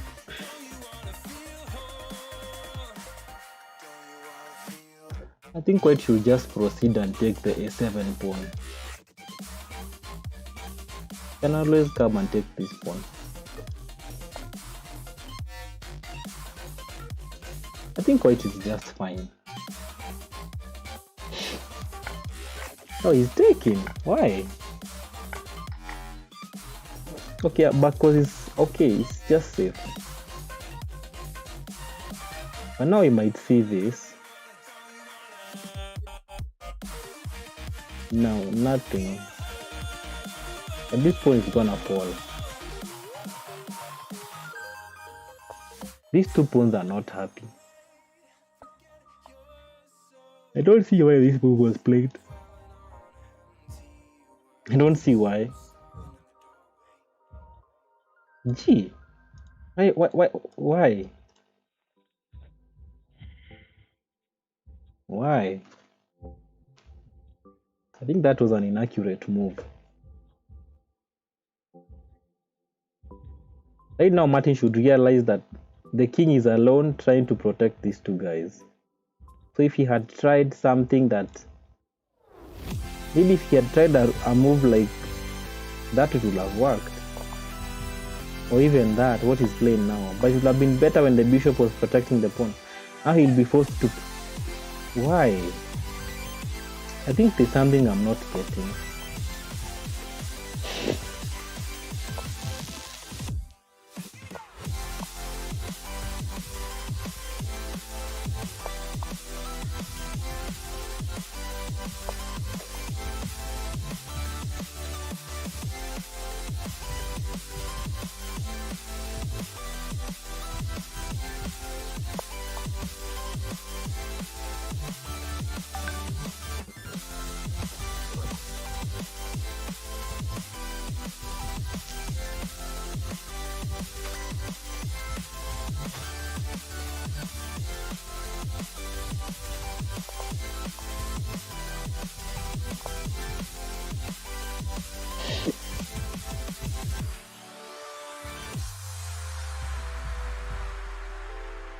This check looks...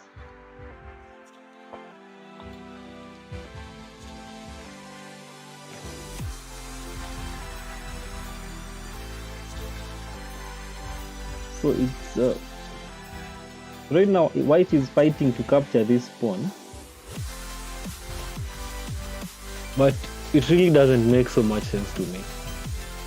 Because he had the chance of taking it, then he loses the h4 pawn.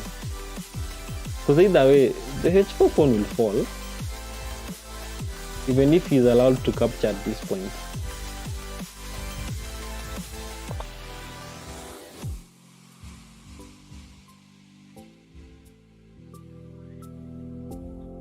The h4 pawn will definitely fall.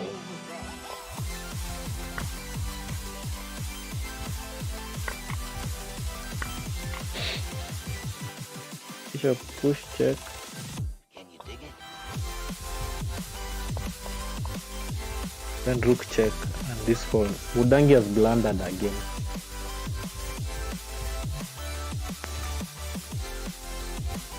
I guess he's playing in a rush.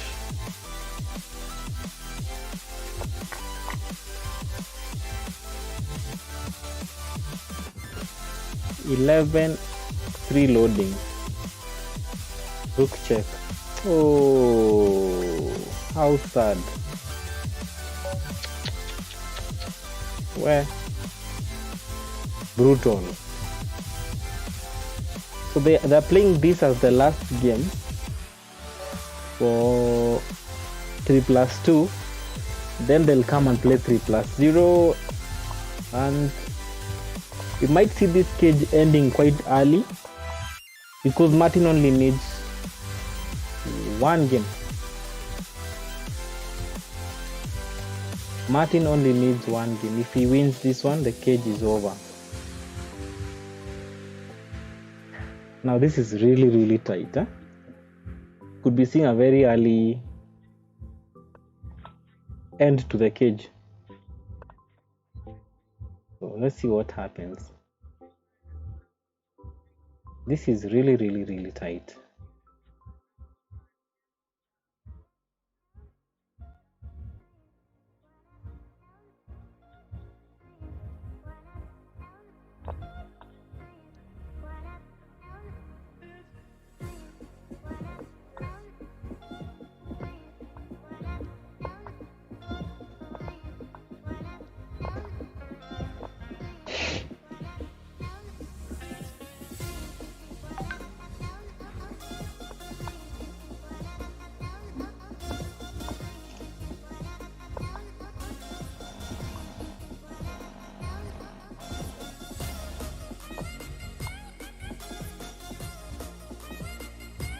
This is the last game for 3+2 and might be the last game of the match if Martin wins. So I'll be very keen to see what happens. So I think Martin would really, really want to win. Mudangi has a very tough time. A lot of banters coming from his fans. Wanyama feels like the guy was overrated. His hair is confusing guys.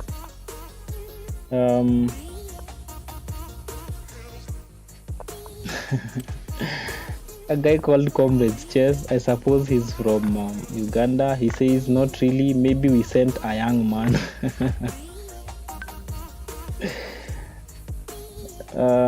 Harunov saying that whoever chose Njoroge to contest Mudangi was just unfair to Mudangi. I also want to confirm who asked for this cage, but all I know is that Magana was the one who gave me the information and told me, you know what, there's a cage match between Martin and Mudangi. So he's been championing a lot, organizing this event. By then, he's played a very big role towards the success of this event. He's just playing behind the scenes. A lot of respect to Magana. So we are starting to see a very, very serious attack by White. Knight G4 looks very suspect for me.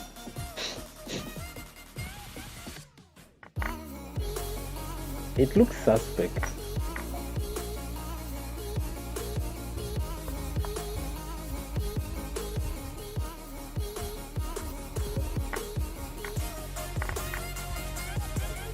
So Mudangi, Martin gets the h5 pawn with a check. Oh, he doesn't get it. I think I was one move ahead. But the pawn looks very weak. So knight check. Please note that the rook is attacking the bishop is attacking the rook. Sorry. We might see rook check and then solidifying on b3. Or we could see knight check. Then yeah, that's also a possible line. But now that line, the c4 pawn falls. Okay, as much as White will also get the h5 pawn with check. Oh, and it's matish. Oh, okay, but what? Mudangi doesn't want to take the knight. All right, that was a risky move. I think Martin will take the bishop, then push b4, b3, and then just continue playing. Unless something, because this knight is never leaving that square. Unless he wants to check, but it's just complicating simple things. So either way the knight will fall, eh? But maybe Martin wants to take out the... Does it really help? Taking out the dark squared bishop. I think the light squared bishop looks better. Alright, let's see. Takes. This has to run away, then... Alright. Yeah, so Martin has given away a pawn unnecessarily. That's what I was trying to avoid. And this other pawn is falling. The b2 pawn is falling. But maybe in that case it would have fallen with b7 after the rook plays b1. So it wouldn't really be such a good move by your black, I understand now. So the knight has to go back. Please note it cannot come to any of these squares because of the bishop in that diagonal. The knight is forced to go back here. But it could play knight a2. I don't know if it gets anything. Maybe hopefully go to. All right, that. This is gonna be a very tight end game. Mudangi knows this is the last game. If he loses, he might give a good fight so that he sees if he can. Maybe he could be a better contender in 3+0, because initially, if you notice, he was losing a lot. Martin was losing a lot on time. Actually, 2 of the games that Mudangi has won in 5+0 was because Martin was losing on time. So if Mudangi can fight his way through this game, he could, you never know, he could maybe get something out of 3+0. But now there's a problem. This knight is trapped. Rook f3 was played so that the knight will never see d3. But now what happens after bishop d? Yeah, it was trapped. But that was a good. I think Mudangi saw it. That was a good way of responding. This he gets. He loses a pawn instead. Why is he giving another pawn? Or maybe he intends to play that. Okay.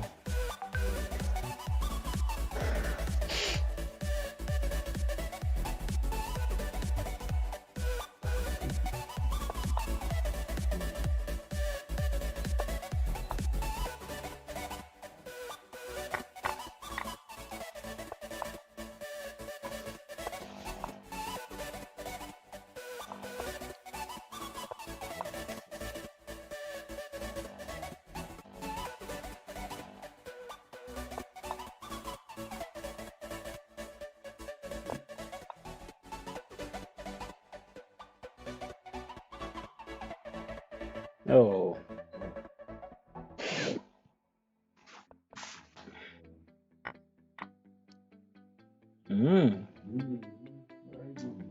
I think Mudangi will get something out of this. Because taking all those pawns in the center are just too many. They're just too many. Those are very many pawns. 1, 2, 3 passed pawns.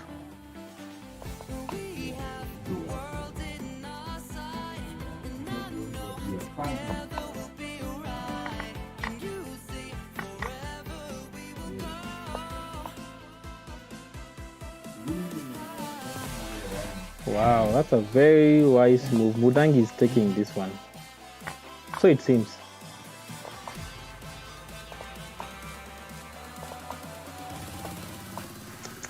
Hey, this is brutal.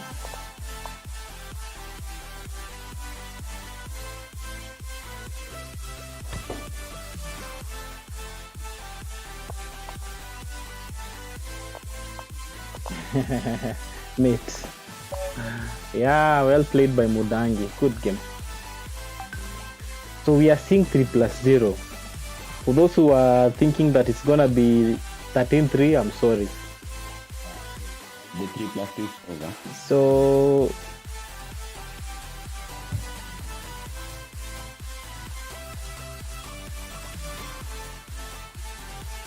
guys,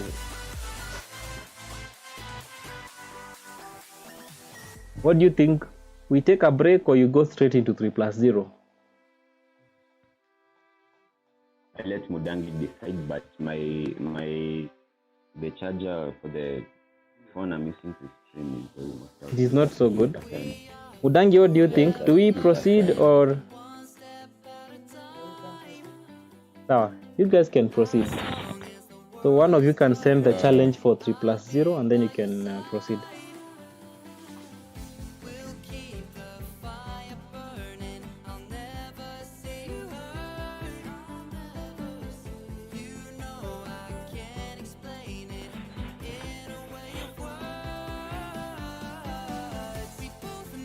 Okay, so we may not be seeing a break because time plus Martin is having charge problems with his streaming device. So the earlier they play, the better. So we are now seeing 3+0.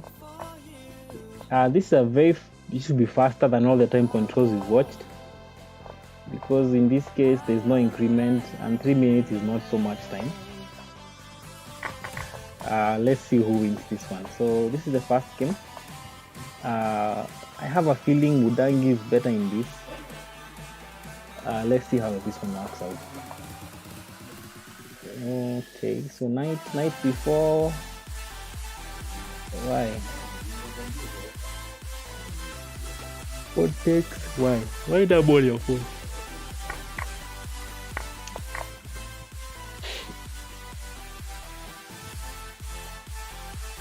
Okay.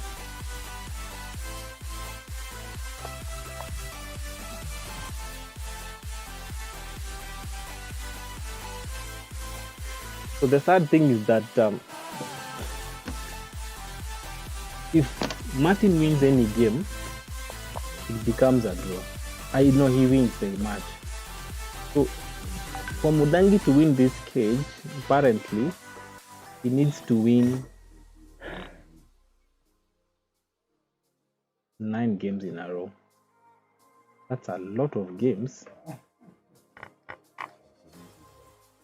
That's a lot of games to win in a row.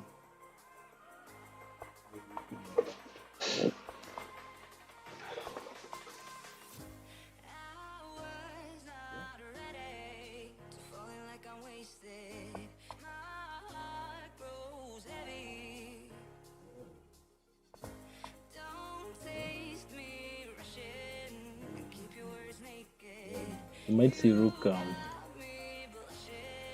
You might see rook c5. Okay.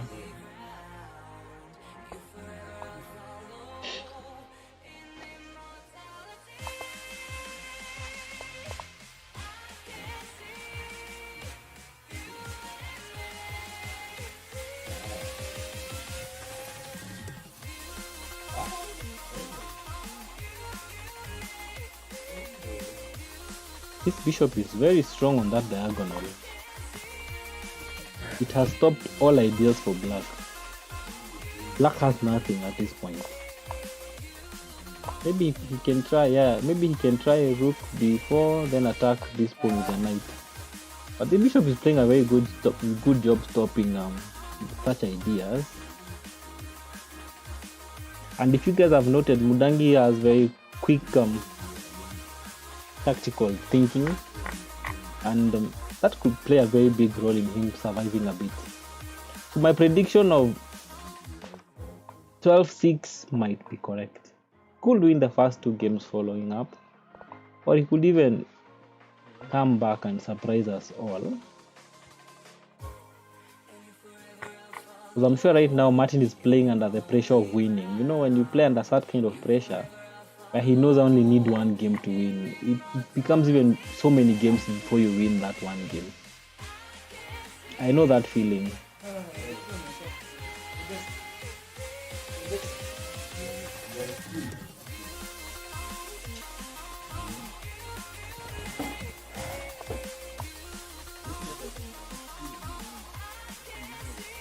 So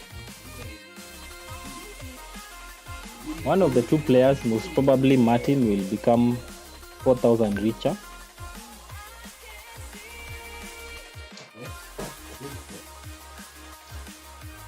And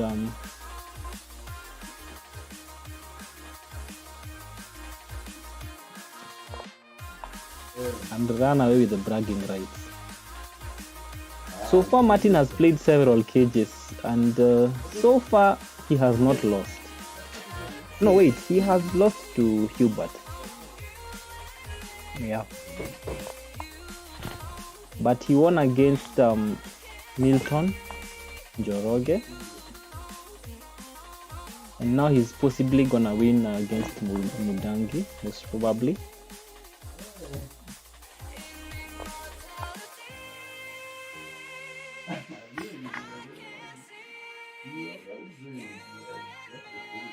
So let's see what happens. So both players are a bit popular in their country with regards to chess. Nobody here is a beginner or can be termed as a beginner in any way. So these are serious chess players, and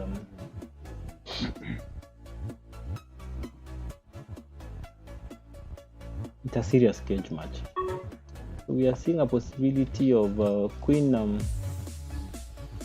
check, but now the rook is intending to do it.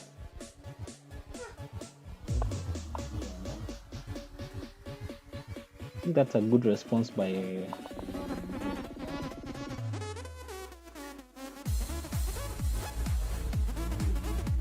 okay. Mudangi has left the rook hanging. Time pressure, I guess, but nobody has time at the moment. So rook, free queen, possibly queen check, yeah, and then hey, this is sad. Now he's been relinquished. I don't even know what that word means, but the game is kind of over. What? It's lights out. Lights are out. Mudangi does not need to leave from that bed. He can sleep there. 12.5 later. Wow, that was something. Yes, wow, congratulations, Mambo. Tenjina Zima, the match has been good. My tablet is chatting. Don't. Good games, Isaac. I'm speaking in a hurry because my live stream is ending right about now. Yeah, but congratulations, Isaac. Yeah. Hey, good games, but things were not so happy. People, hey, things were not so funny, but well played. One shut down in the last round. I had to switch phones. I understand. I really understand. But well played. I think some few blunders messed you up, especially in in 3+2. Yeah, you really struggled. And in some games, the games were so drawish. Then somehow you are giving in at the end. Yeah. Mato, congratulations. I know you'll sleep with shoes today. I wish you guys a good night, and in case you need a cage match with someone else, let me know. If you need a rematch with Mato, you let me know. Yeah. Indio. So far so good. Thanks a lot. Martin, congratulations. Ken wants to play you. Oh, Ken Mudangi. Ken, I want an iPhone. No, we can play. Actually, it will be a very good match by organizers. I wouldn't mind to play him. When does he want to play? Maybe we can do next week because this weekend is kind of packed with events. Next week. Yeah, we can do next week. Yeah, that would be good. All right. Sawa. I mean, tell him I'm 100% in. All right. So Sawa. Thanks a lot, Bana. I was kind of supporting you as much as you're Ugandan.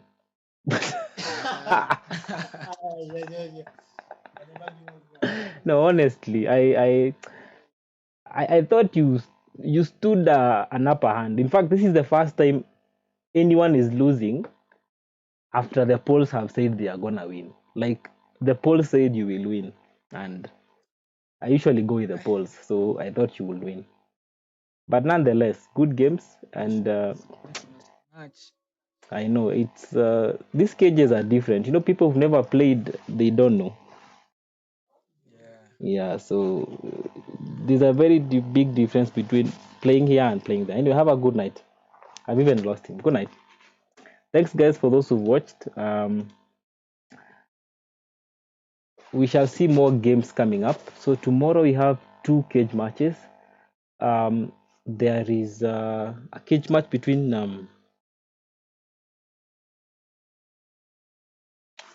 there should be 2 cage matches tomorrow. So we have a cage match between Githinji Hinga and a gentleman called Mohammed.